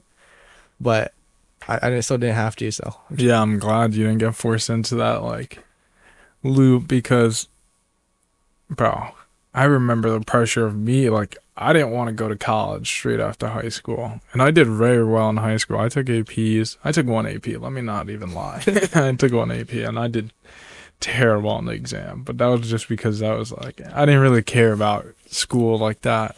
It was weird. I still did. I was in a ton of honors classes that I was in. But, yeah, no, I was just like bored. And I was like, I don't know what I want to do. You know. Well, that's why I find it so weird. Like how earlier we were talking about everything happens for a reason. I feel like that goes hand in hand with school because I wasn't even going to do volleyball. I didn't play volleyball until my freshman year, technically. I didn't make the team my freshman year. Wow. Didn't make the basketball team my freshman year. Didn't make the volleyball team. But it was okay because on my sophomore year, I made it. And then I kept going. And then, dude, motivation was like at an all-time low my junior year. I made it to varsity. I didn't even start. Wow. And then like that was terrible. But I'm gonna say I wasn't even gonna play my senior year because I was like, I'm gonna be on the bench. Like my coach like told me like you're not gonna play that much. And so my senior year I was like, I'm just gonna drop volleyball. I'm just gonna do all in on content. And I don't know what it was, so I stuck around for volleyball. And that was like the best decision I ever made because I ended up starting that year. And along with that, my viral video that got 3 million views was on a day I had volleyball. So if I didn't do that, then maybe I wouldn't have even made that video. Wow. That's actually insane to hear. So, but that was all. I like felt very positive. I feel like having a positive mindset is so important. Yeah. Because like it was one of those things with volleyball, especially. It was like if I like work as hard as I physically can, then there's no way I don't start. Yeah. How did it feel in the moment to know like all your hard work kind of paid off when you finally got to start? It was nice. But at the same time, my content was going crazy. So I was like, I was like, which one do I have focus on? Yeah. But it was cool because it was like I felt like I deserved it. I felt like I worked very hard for it. So it was one of those things I was like prepared for, I think. And then, yeah, the content was going crazy at that time. Yeah, that's sick. I can't imagine being in high school. I'd be flexing on everybody. My video got 3 million. Like we traveled to other schools for like tournaments and stuff, and the people would know me there. I was like, wow, this is freaking crazy. Yeah. Dude, I can't even imagine that. Especially you saying I can't imagine being in your shoes where you're antisocial, quote unquote, and now people are coming up to you. It's like you're getting pushed out of your comfort bubble, and it's cool to see. But then it was nice because like, I'm with my volleyball team. My volleyball team's all people that I'm friends with. So I'm like, oh, it's like I'm out here with my friends, like going out playing sports and having fun and making videos. Yeah. It's so fun. Yeah. Do you feel like in you starting videos and doing well and succeeding has inspired any of your friends or your one friend that you say? Dude, so many people from my old high school. I'm like known there now. It's crazy. Yeah. But like 5 or 6 other people started vlogging every single day of their lives and they all stopped. I can see it. Like it's like once the first person did it, I was like, okay, that's cool. And I watched it. He stops after 6 days, and another person would do it. I'm like, they're not gonna do it that long. So they don't love it. They're just doing it because I did it and I found success in it. But I do have one friend. He still vlogs every single day, and I'm very proud of him for it because I feel like he's like actually like down for it. Yeah, that's sick. It's so funny seeing those people who start and stop. Like you said, they don't love it. That's why I had somebody hit me up recently again. I've had like 2 or 3 people, yo, I want to start my own podcast, this and that. I literally told them don't. I was like, podcasting is hard. You got to edit an hour-long episode, 2 hours. I was like, start with TikToks first. Like, record yourself for a month straight, 30 days straight, and post that. And if you could do that, then go into a podcast. No, definitely. It's just weird seeing so many people start content. It's like I feel like I'm like the blueprint. You're the trendsetter for real. Yeah, I feel like the blueprint in like that position because it's like they're all copying like the same hooks I use, the same everything. I'm like, damn, bro, please. I don't mind it. It's just the only thing I don't like is when they ask me for like help on stuff and I like give them genuine help, and then they just don't take it and they try to do something completely different. Because it's like, why'd you ask me for help if you're not gonna listen to me? Yeah, what the hell? But no, it's like cool seeing them start. I like seeing other people vlog, so it's interesting. Yeah. But at the same time, it's like I know they're not gonna stick with it. Yeah, because you know how hard it really is. Yeah. Especially those days you're getting no views and you might have worked on videos all day. It's like people don't understand how I don't know what the word is right now, but it sucks, honestly. Yeah, it's like, terrible. Like seeing 500 views on a video you spent like 3 hours editing. Yeah, definitely. And that's how you know people really love what they're doing and like how you love content, because you're not going to continue that day in and day out if you don't love it. And you've seen it. People stop right away and, oh, I only got 500 views. F this. I'm done with it type of thing. Mm-hmm. Yeah, and that's... Well, a lot of people want really fast success, which is kind of crazy. Mm-hmm. Like, if you look at other successful people, like Jason the Ween and all them, they took like 4, 5, 6 years to even get to like where they're at now. Yeah. So I don't understand why people think they can do it. And I mean, some people can do it overnight. There's like those crazy people like Ray. Yeah. Like Kai Cenat Ray when he met him on the street and then now he's huge. Mm-hmm. But at the end of the day, I feel like it's hard. It's like those 0.1% chance of people that do it overnight the first time. Yeah, and that's... Once again, love that you said that, just because I'm trying to show that with my own podcast. So it's going to take time because, first of all, like I said earlier, I was antisocial, still am in a sense, going to be the most quiet person in the room off this podcast. But if I could do it, you could do it as well, because of the quietest person in the room, the kid who never wanted to put his face out there on social media and start it, can do it. I hope it motivates the audience listening, my friends listening, to do something, because I know a lot of my friends would love to do content. So if my scrub ass could do it, bro, trust me. Yeah, no, I definitely feel that. That's why I'm grateful for where I grew up at and all that, because I feel like it's taught me a lot about that. Like, anyone could do it, no matter what. That's a blessing, dude. Like, even if you have no friends, if you have hella friends, if you're from anywhere, you can do anything pretty much, as long as you're, like, dedicated. Yeah. Let me run to the bathroom real quick, and then... I got like 2-3 more questions for you. All right, sounds good. Yeah, my bad. What do you think so far? You liking it? I'm liking it. I feel very comfortable. I love that, bro. I'm glad, because like I told you, I've had people here where I definitely don't make them feel the most comfortable, but that's because I'm a little awkward myself. So that's why it was funny. Yeah, I don't want to take up too much of your time, because I always tell people, yeah, let's chat for 10-20 minutes, and then it ends up being like an hour because I don't shut the fuck up. So, that's how I feel when I talk to people too. Yeah. Yeah, that's the one thing I feel like I can only speak for myself, since I'm awkward in some situation. I'm either quiet, or if you get me talking, I don't shut up. So it's like I'm trying to balance it, because I was speaking to my boy the other day on the podcast, actually. What I realized with a lot of my beginning shows was I let the guests talk a lot, and it put a lot of pressure on them, because if they're not talking, there's dead air space. Yeah. So I'm trying to balance, like, having me talk kind of a little bit of my opinions, while also, like, making sure, like, you're the main focus of this episode, not me, if that makes any sense. Yeah, I get you, man. That's why I feel like podcasting's hard. Yeah. And like with people starting out, they always want to like to buy like the most expensive stuff and no following. That's why I don't understand, like, whenever like people want to tell me they want to start videos, they ask me like what camera they should buy, and I'm like, bro, I started recording on my phone. Yeah. Like, yeah. You don't need all this expensive stuff, bro. Like, I record a couple of videos on my iPhone 6 because I used to have this iPhone 12. I went fishing with a couple of my friends, set my phone down, it came back, the inside exploded, so it stopped working, and I was working on a vlog for that day. I was like, oh my gosh, you're telling me I just blew up? It's the day after I blew up, and I was like, oh, I need to keep my momentum going, because if I stop now, then I'm cooked.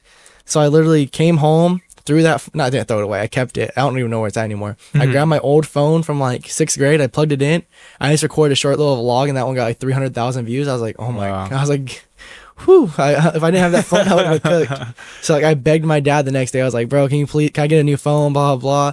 Can I get like an early birthday gift? And he's like, sure, because that's when I showed him my content. I mean, he still was like kind of iffy about it, because it's like, okay, you had one video do good, so what? But no, yeah, there's times like that where it's like, oh, that's crazy.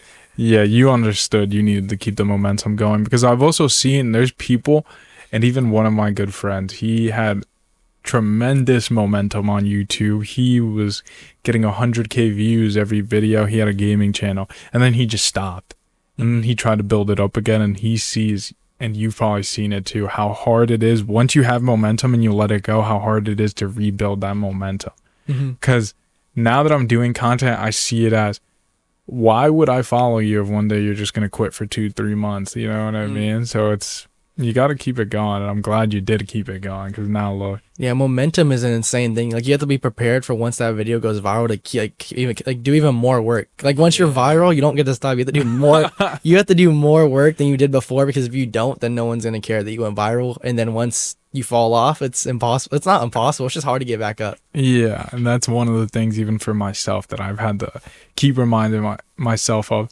And one thing that I love that you said was, dude, start on your iPhone. I even have that own issue, and I need to always remind myself. I told you on the ride over here, I was like, oh yeah, the cameras I have aren't the best. But dude, you see people record a podcast off iPhones, 2, maybe even 1 iPhone. They set it up and it goes viral, and they do really well. And then they build off of that. Like, a lot of the times, most of the times, the equipment doesn't matter. Yeah. If people could see you're genuine through the camera, if you're adding value and making a genuine attempt, you're going to be successful. Well, because it's like, for anyone making content, it's like, at the end of the day, someone's always going to have better quality, better setup, everything. So you just got to like focus on showing yourself more, your opinions on things, because that's what people care about more than the quality, I feel.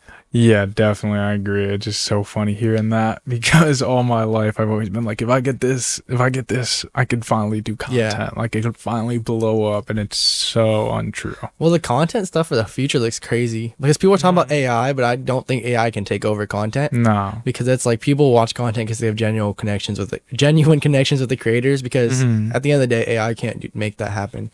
No, it's never going to be the same. And I also saw that YouTube like demonetized all the AI channels, you know, the faceless AIs. Yeah. And I'm honestly glad, if it's true, I'm glad they did that, because then it just keeps inspiring people to start making their own videos and get new creators, because I love seeing new creators come on. Me too. That's like one of my favorite things. I like finding people before they blow up, like streamers or like music artists, especially because it's like one of those things where it's like, you like, I feel like there's like something niche about them. It's like they're different than people that have already gotten established.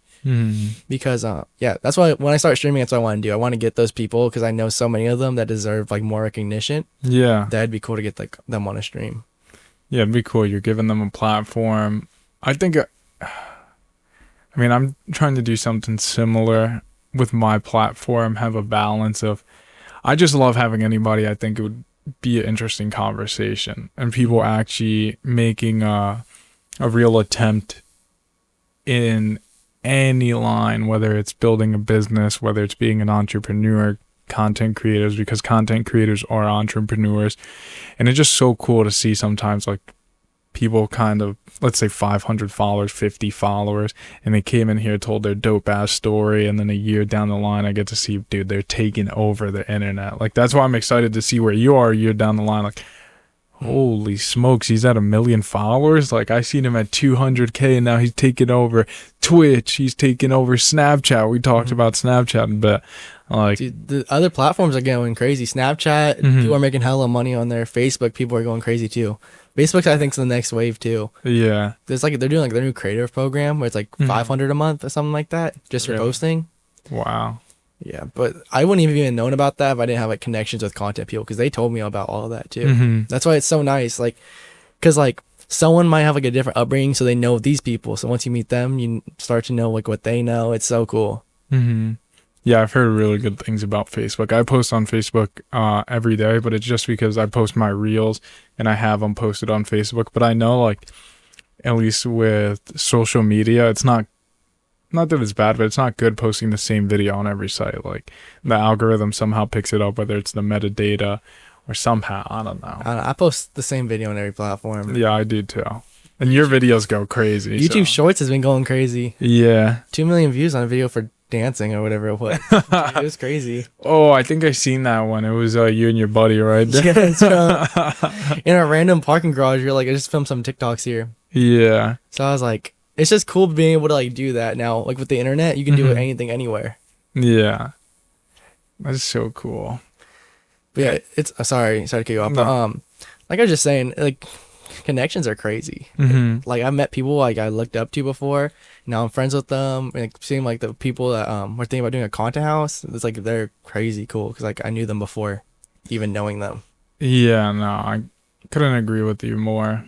And it also opens up your mind more because obviously you already believed in yourself. You believe you could do it. But once you're hanging around these people and they're your actual friends, it's not believing you could do it. You're doing it, and it's a different mindset. It switches on where it's like, I'm already in the position. Let me just keep the momentum going, like we said earlier. Well, it's like hard to, how can I explain it?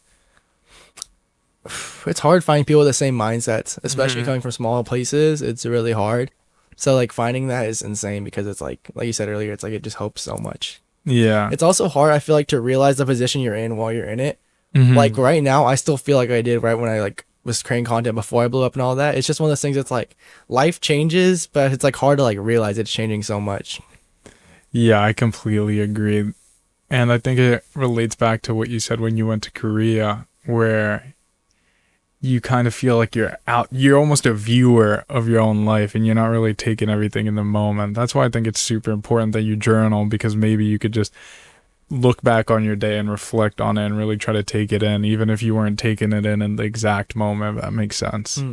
Well, I also feel like, like what imposter syndrome is? Yeah. I used to always feel that a ton. I still kind of feel it depending who I'm around, but sometimes it's just like, am I really supposed to be here? Blah, blah, blah. It's just like a crazy feeling, like going from some like a small town, like with everyone else. And then all of a sudden meeting all these like famous, like niche famous people. It's like, am I supposed to be here? I don't really know. Yeah. No, I completely agree. If you look back, there's a video I posted on my YouTube where I did like a walkthrough of the studio. And I mean, now that you've gotten a chance to talk to me, I could promise you look at that video and you could just tell I'm like scared of the camera. I'm scared of saying things. I'm like, oh, I'm the COO of this company. I built a studio, but I just sound scared. And I've had that overwhelming sense of imposter syndrome where I'm like, this isn't even me. Even though I built a studio and I have the videos of me doing everything by hand with my dad, I still didn't feel like it was really me. But I just guess the repetition day by day, really working hard in the back end of things, with the part that people don't see. That's what builds like the confidence. That's how I felt when I posted. Like, that's why I feel like I felt imposter syndrome, but at the same time I knew I worked to get to where I was at, because I already posted in Korea when I started feeling it, because like I'm around people who are bigger than me. They have millions of followers. But I'm like, I already posted more. I posted 400 videos. I feel like I deserved to be where I got to. And yeah, I feel like that sense of like working hard when no one like realizes it is very important. Because like if you just blow up all of a sudden, like your first video, you're not gonna grow as a person. Yeah. And you really need to grow as a person to like keep your mindset right when you do blow up. Yeah, that's sick. I wanted to ask, what's your dream locations to travel to? You said you're traveling a ton this year, or at least plan on. Dream locations to travel to? Like that's hard. I really want to go to Japan. Thrifting in Japan would be crazy. Japan. I want to go to Italy. I feel like that'd be cool. What else is cool? I want to go of course, Texas. Texas is like, it's right by California. I could drive there if I really wanted to. That's wild. I'd go to Florida. I hate alligators, but Florida would be cool. Like Disney World. Yeah, it depends where you go in Florida. I've never seen like an alligator, because they make it seem online where like you're just walking. Just an alligator on the side of the road. Yeah, definitely in certain parts of Florida for sure. But like if you're in Miami, you're never gonna see that. I hear the humidity there is crazy though. Yeah, I hate humidity. I went to Korea, never felt humidity in my life. California, we got nothing like that. Yeah, just dry air, huh? Yeah, then getting thrown into the freaking sweating right when I get out of my room, it was such a weird experience. Because after the week of the Korea trip, I stayed for an extra couple days. And I got an Airbnb by myself. And dude, it was like a whole, like, I had like a morning where I woke up, I'm like, I'm across the world. Everyone went home. Okay, there's like other content creators that stayed an extra couple days, so I ended up meeting with them later. But at that moment when I was alone in that room, I was just like, I'm across the world, because I didn't have any cell service either. So I was like, I'm across the world. I got no cell service. I need to go get food. My clothes are in the washer, because I threw them in the washer, but in Asia, they don't have dryers. So I washed my clothes. They're all wet. And I'm like, how can I be grateful right now? So then it was one of those things where it's like I just had to like sit there and think about it. But it was like, am I supposed to be here? What am I doing? Yeah. But then that mindset of everything will be okay no matter what kicked in. I was like, okay, I'll be fine. Yeah, that's cool. Yeah, and it's just a lesson learned. Like the lessons you learned being out there by yourself in Korea is something you can't just learn staying at home. Mm-hmm. You know. Well, it's like you gotta throw yourself in the deep end too. Yeah. Like I think we said that earlier. It's a very important thing. I feel like with the brand that I started, just like starting it, even though I wasn't ready to start it technically. Mm-hmm. Like I posted my first thing about the brand 3 months ago, and I'm barely dropping it on the 28th. Mm-hmm. But yeah, so I feel like starting even when you're not ready is very important. Yeah, I completely agree with you. I know there's people that are going to disagree with us, but I guess we're just similar in that fact, because even with my podcast, well, I had a whole different name when I started the podcast. I had a whole different theme, but it was because I didn't know what I was going to do. I just jumped in the deep end. It happened, and now I'm here. And now I feel like I'm getting a better grasp of it, still learning, still expanding, still trying to get better every day. But like if I never jumped in the deep end, I would have never started. I got to wait for the perfect podcast episode. I got to wait for this. If I would have waited one day later, everything could have been different. Yeah, I feel that. Like with my daily vlogs, I started on randomly on like October 28th, I think. Like a random day where I was just like, you know what? I haven't been posting content. I want to post every day. I'm just going to start this. And it was one of those things originally saying that, oh, I'm going to vlog for 365 days. It was like, can I really do this? Especially like the first like 100 days. I'm like, oh my gosh, I still got 300. Yeah. But then like getting like the later days, I'm like, oh, this is really coming to an end. This is crazy. It just feels like it flew by. Yeah, it's insane because I posted my first episode, I think 2 weeks ago, a year from 2 weeks ago. And I'm like, I'm a year in. Bro, if you would have talked to me a year ago, you would have never imagined I even kept going. Like, I wanted to start my podcast. I told you, I bought the DJI Osmo Pocket in, when was it? Last August, I think, or maybe last August. I'm like, I'm gonna vlog every day. You haven't seen one vlog from me. That's one. But in August is when I wanted to start my podcast, and it took me like 2-3 months to start. And realistically, all it took was just sitting down and talking. You know, and I was just scared. I needed a perfect episode, perfect this. But nobody's ever gonna watch your first episode. Like nobody cares. Like you have no name yet, unless you're the Ray, where you got kind of somebody bigger than you putting you on. But yeah, no, I wasn't entertaining. I didn't have a name, and I thought people needed a perfect episode from me. I'm like, yeah, that's such BS. I also think it's important to like keep challenging yourself too. Like randomly, I forgot what month it was. I was like, you know, I'm just gonna post on YouTube for 30 days straight because I was so inconsistent on YouTube. I still am. I posted like once or twice a month. YouTube's hard for me. I feel like it's like the views and the time put in. It's like they don't equal out until it equals out. Like eventually it's gonna happen, but it's like putting in 18 hours for a YouTube video gets 300 views is so annoying. Yeah, I get that. So at one point I was like, okay, I need to post. What should I do? I'm like, okay, I'm just gonna pick up the camera and vlog 30 days straight. So that's what I do on YouTube. And I try to make it like a documentary style, like someone else was recording it. But yeah. No, I completely get it. I mean, I record sometimes 3-hour podcast, especially early in the year, 2-3 hour podcasts to get 50 views. And like, it was a lot of editing, a lot of recording time, just a lot of time that goes into it. And no, it sucks. We talk about those moments suck, but that's the difference maker, the people that keep going. And one thing I have seen about YouTube, like YouTube loves consistency more than any other social media app. Like you need to prove to them you're going to be posting for 2 months, a month before they even start pushing your content, you know? So just keep going. You already know this. I don't need to tell you, you know what I mean? You just need to keep posting. It's just, dude, YouTube is hard. It is.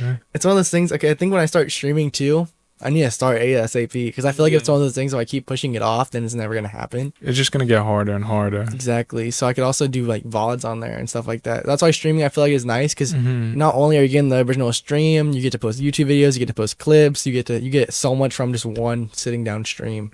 Yeah. Yeah, that's what we talked about a little bit before it started recording. There's just so much money to be made, so much life to be made, so much to experience, man. Content's honestly the best. It opens up so many doors. I didn't realize how much money people make from content until I started seeing like content creators in person. I'm like, oh my gosh, dude. Yeah. It's like infinite. Yeah, literally.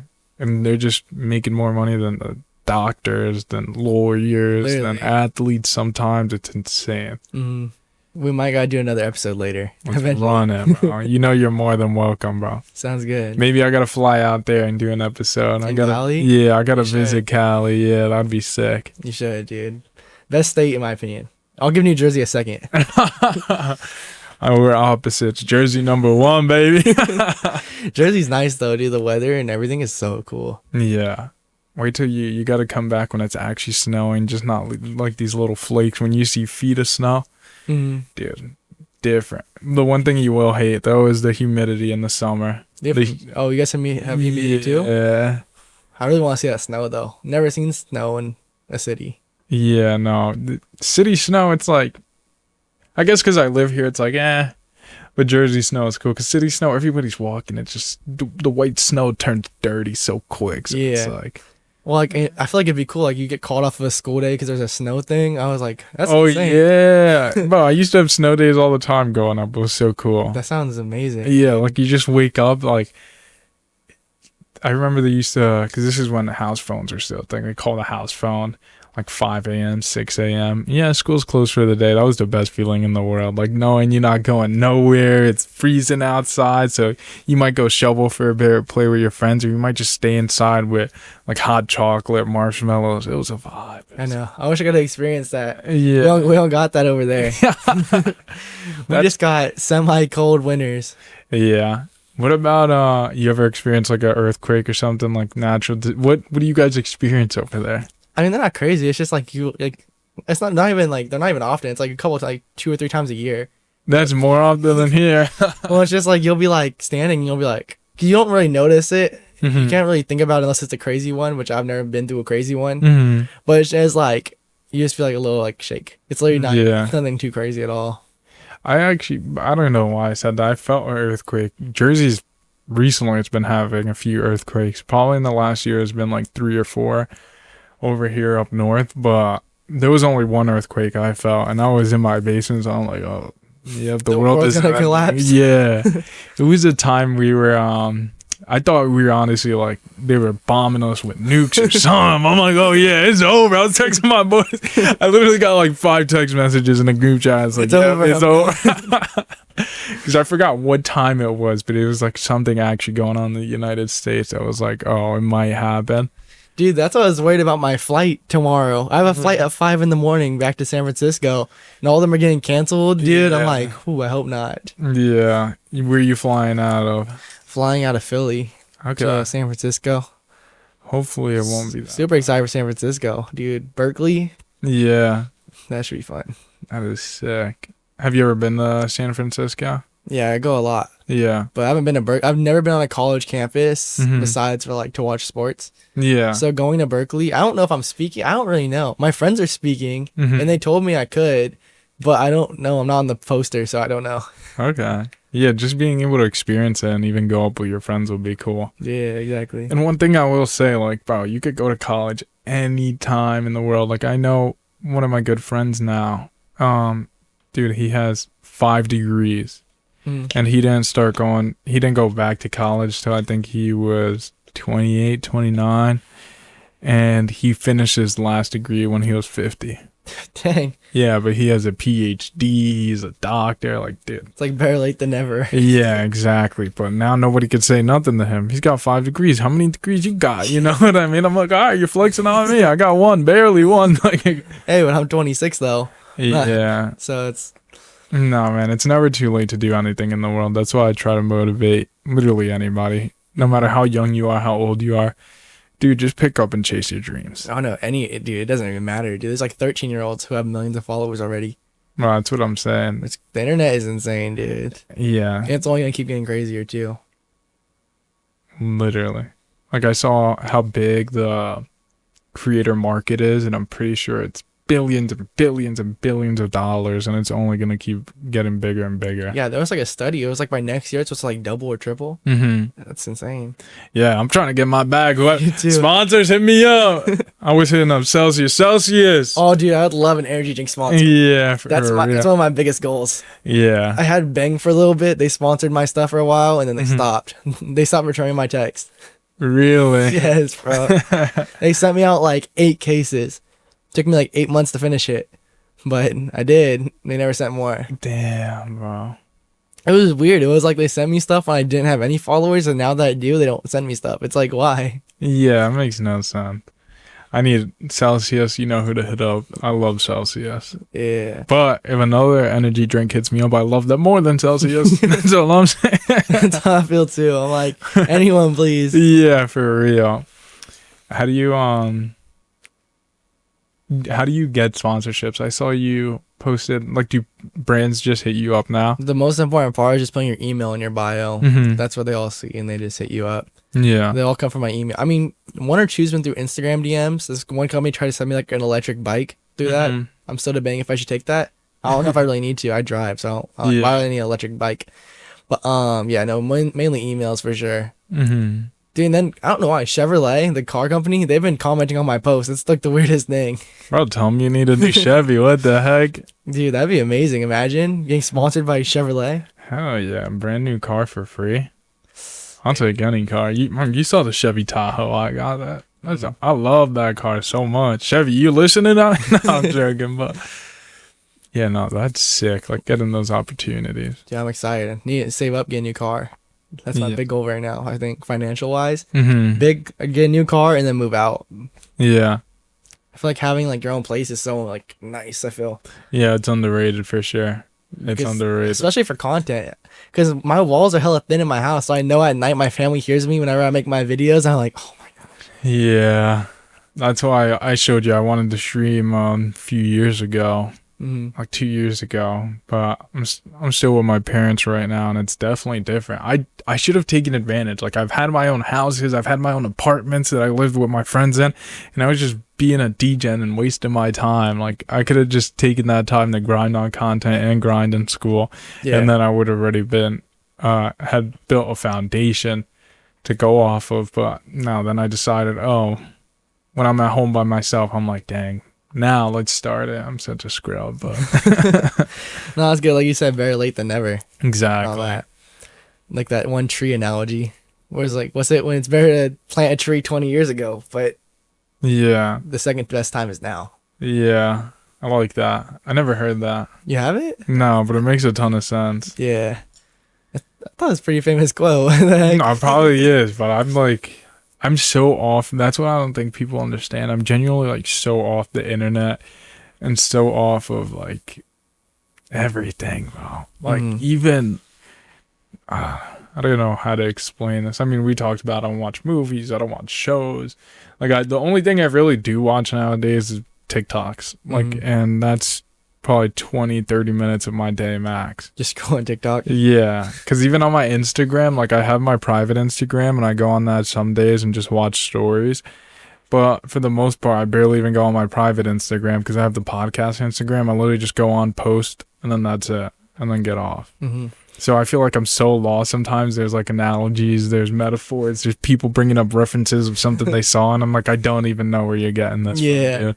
I don't know. I felt like that too. Like I mainly use social media for a while for just posting when I was like super locked in, and then more recently, especially here in New York, when you're on the subway and all that, I'm like, well, there's nothing to do but scroll. It's like, I'm not trying to sit on the subway and do nothing, dude.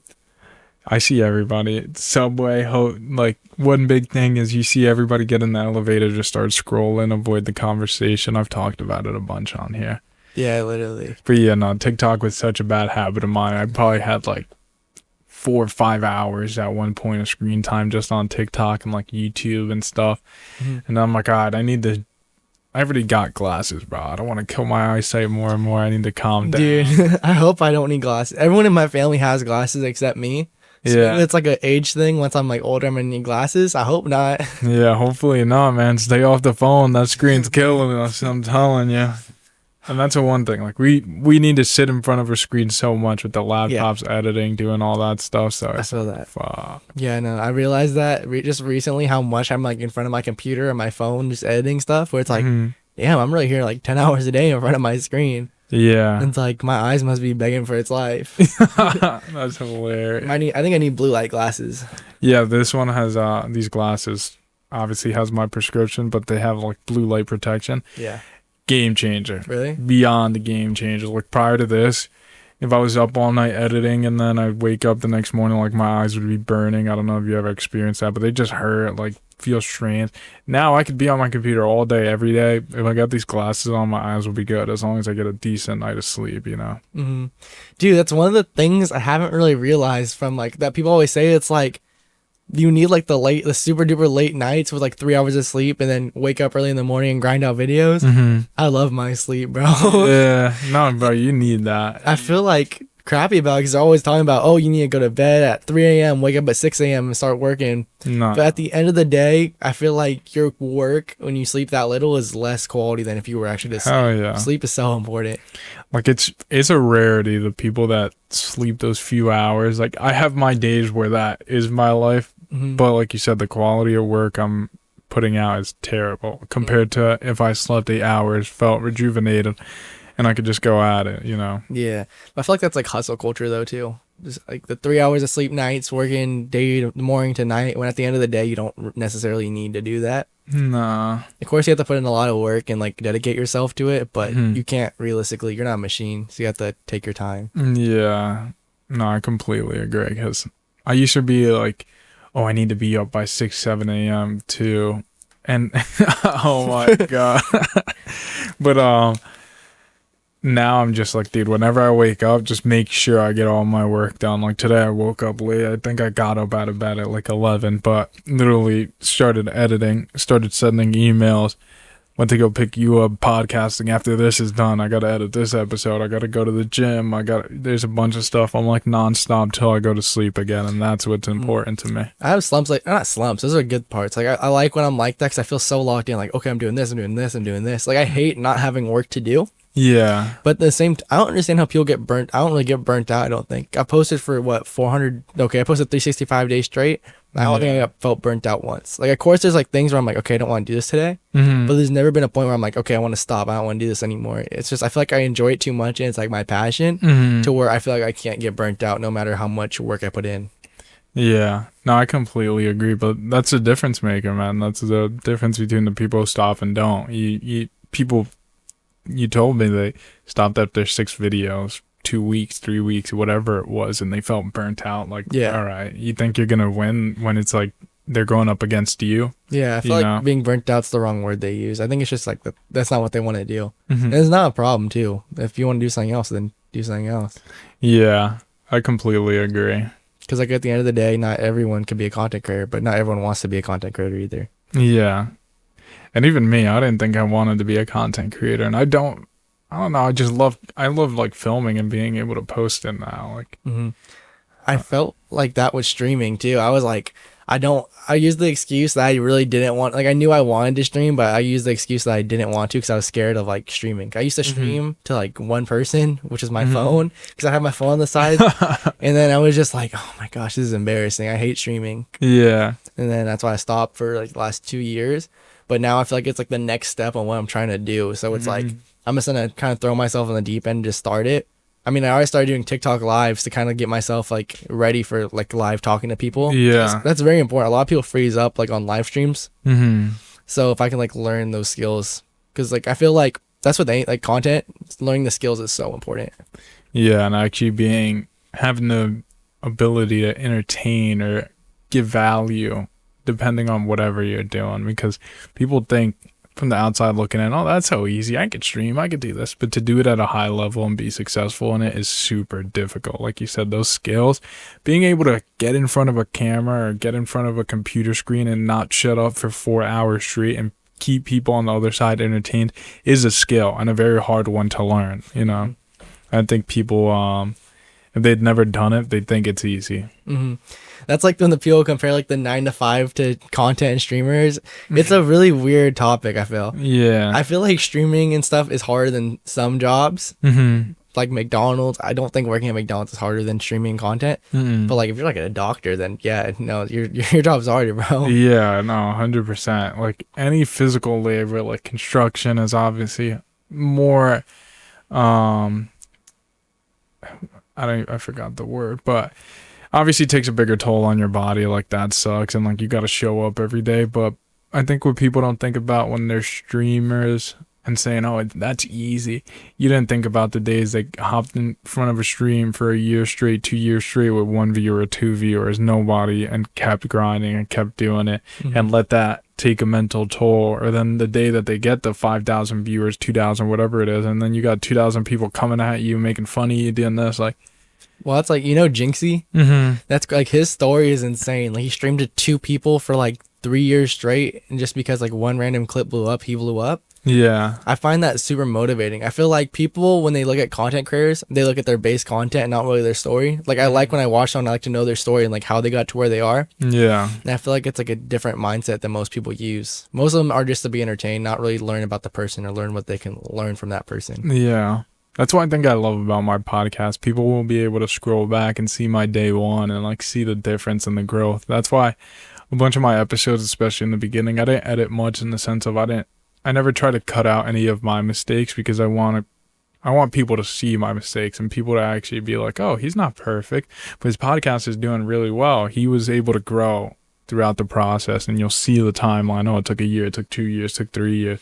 And then hopefully motivate them to start like, all right, I need to start today, because if it takes me a year, it takes me 2 years. Like, I don't want to wait till I'm 50, 60, 70 to do it, Yeah. Well, I feel like everyone has to go through that. Yeah. I feel like it's really necessary to grow. No, 100%. And one of the first things I did when I first started my podcast was go on other channels and scroll all the way down to their first episode, because I'd be comparing myself or my episodes to people today that are already doing super well. And I'm like, wait, let me see how they did in the beginning. Oh, yeah, okay. I do that too. It's so interesting. Yeah. Like, you'll see like they won't have any momentum for so long, and you see that one video has like 100,000 views, and it's just up from there. Yeah. And it's like anyone could do that realistically if they work hard enough.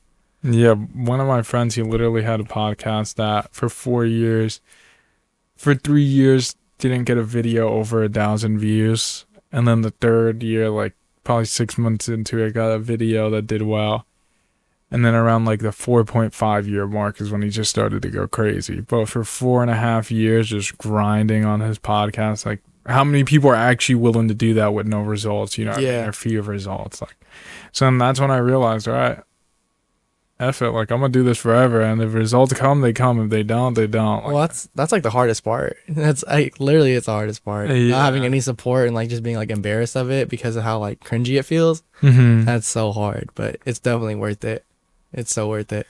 Yeah, couldn't agree more. Yeah, I couldn't agree more with you. Because the thing is, people only support the people who don't need it. Yeah, exactly. Nobody really supports you when you're down and just getting started. But that's where I try to change, because now that I know how difficult it is, if you start a page and I know you.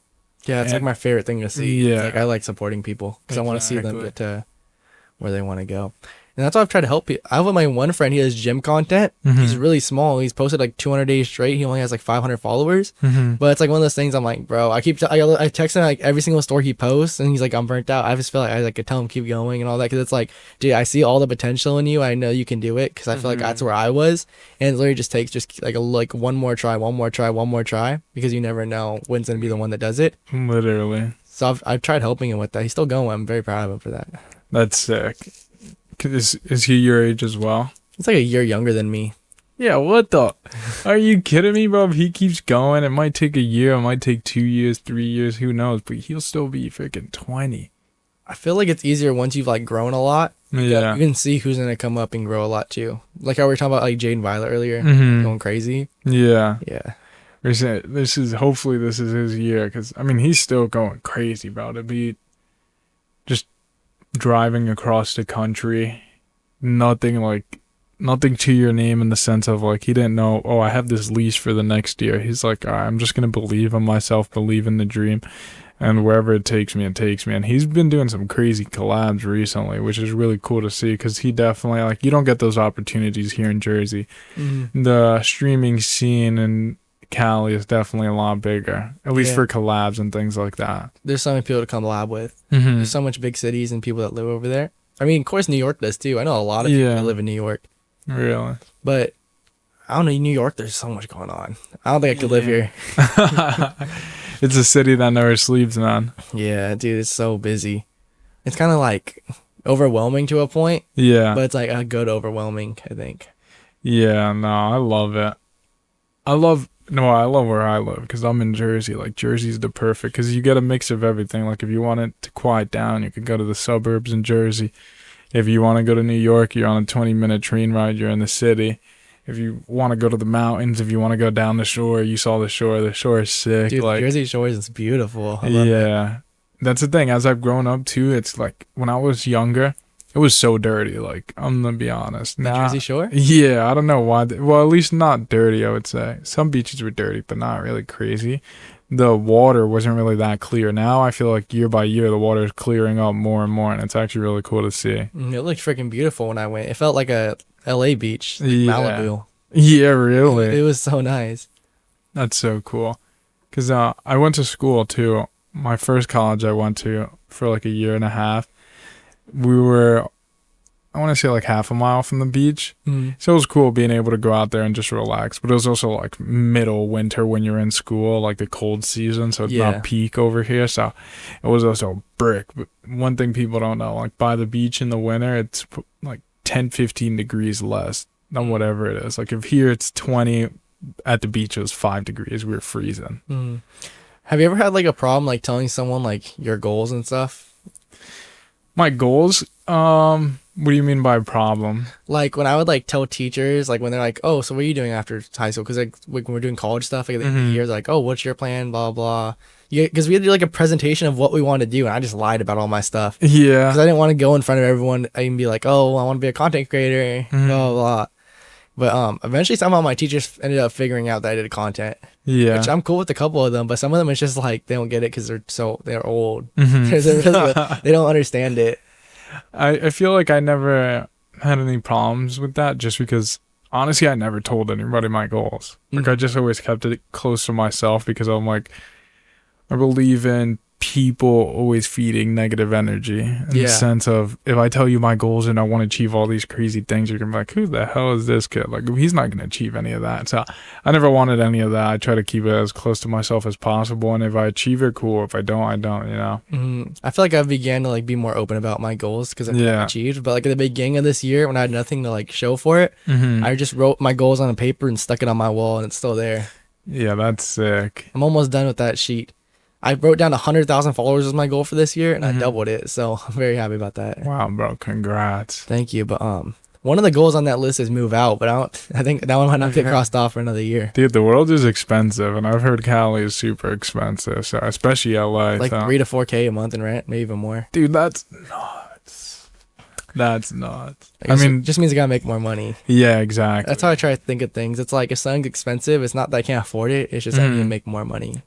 Yeah, Jersey's the same way, honestly. I think average rent prices are around like 2,500 now, 3,000. Like, if you want to live near the city is 3,000 to 4,000. No matter where you go. But yeah, no, I'm at the age now where I'm thinking about buying a house. Like, I just want to be able to be in my own crib. But at the same time, if you make more money, you could have a house, you could have a condo, you could have an apartment. Like, well, it's like things are so much money, but there's also so much money going around. It's like I feel like it makes sense. Yeah, definitely. Yeah, especially with content now. There's so much money going around. Anyone could make anything happen. Yeah, we're blessed to be in the position we are, you know. It's so weird telling my parents about like how much like my content friends make too. It's like they make that much money from their phone. Like I told my grandma, my Chinese grandma, I told her about everything I'm doing right now, and she's like she doesn't get it really. Yeah, but that's like in that culture, it's like they don't really believe in that. It's always like be a doctor.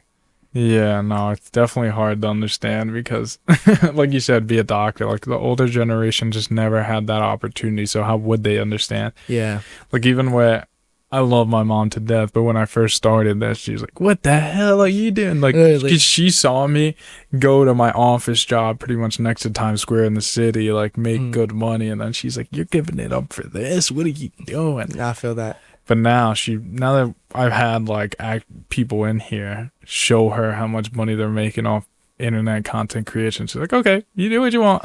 Yeah, like I told my grandma about the most I made like in a month, and she was very surprised. Like she asked my dad if I was lying to her. Like, I was like, yeah, no, it's pretty nice. I like it. I like it a lot. Yeah, because you get to do whatever you want when you want. You can make crazy money. And then my grandpa always asked me, he's like, you got a job yet? You got a job yet? And I'm like, I'm doing social media. He's like, well, you got a job yet? I'm like, nah, kinda. It depends what you consider a job. Yeah. This is a job though. People don't understand the work that goes in on the back end. Yeah, no, definitely. I feel like that's what like with family. Sometimes it's hard for them to understand, Yeah, definitely. especially like on like Asian parents and stuff. Yeah. Like Asian side. Yeah, no, I completely agree. And it's also like the starting stages you talked about is awkward. Like when you're going to family parties and stuff. Like, I mean, imagine if you felt awkward. I was 25 when I started my podcast. I had no job, and my whole family sees me from working to like, all right, now you're just living in your parents' basement. What are you doing with your life? And it's like, oh yeah, I'm starting the podcast and I'm starting to really grow the business. And they're like, oh, Well, it's like a risk that like a lot of people aren't able to. They're too scared to take that risk. yeah, So they like at that point they just consider it like crazy to do it yeah. because they won't do it themselves. 100% agree. And now it's like I'm just blessed because now I'm on the other side of things where the business is doing well, my podcast is doing well. I just monetized my podcast like a few weeks ago, maybe a month ago, so it's sick to see the podcast making money because I just want to reinvest it into the show and the business continue to grow. Like crazy thing behind the scenes that hopefully I'll send you down the line once it all falls into play. But that's one of my things. Like I don't talk about things that happen or things I want to happen until they happen. Well, like how we were talking about content money earlier, it's crazy how much like I was like undercharging for so long. I didn't realize that until I went to Korea. Yeah. It's weird how everything comes together. Like I went to Korea and like the other careers told me like you only charge that amount much like to brands. I'm like, yeah, that's a lot of money. And they're like, no, it's really nothing. I'm like, oh shoot. So right when I came back from that trip, I just like upped my rates and all that. Would you ever get a content manager where he's just, or a brand manager where he's dealing with all that? I'm thinking about trying to find a management agency just because there's more opportunities. It's like my friends that make hella money, they all have brand managers. Yeah. Because like they just bring you deals along with companies that already want to give you deals. So it's like double deals, I guess, kind of. Yeah. It's like smart for money wise. That's definitely something I want to do. Yeah, because I want to go all out next year. New apartment, new car. Nah, bro, you could do it. I believe in you. I think so. Dude, but I wanted to thank you for coming on, brother. I mean, you literally flew from the other side of the country and are hopping on my podcast, man. It's a blessing. This has been months in the making, like I said earlier.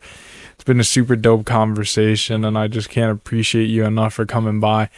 And then also, dude, I'm excited to see how far you go. You are so young, brother. Keep the same mentality you have. You're gonna kill it. I know it.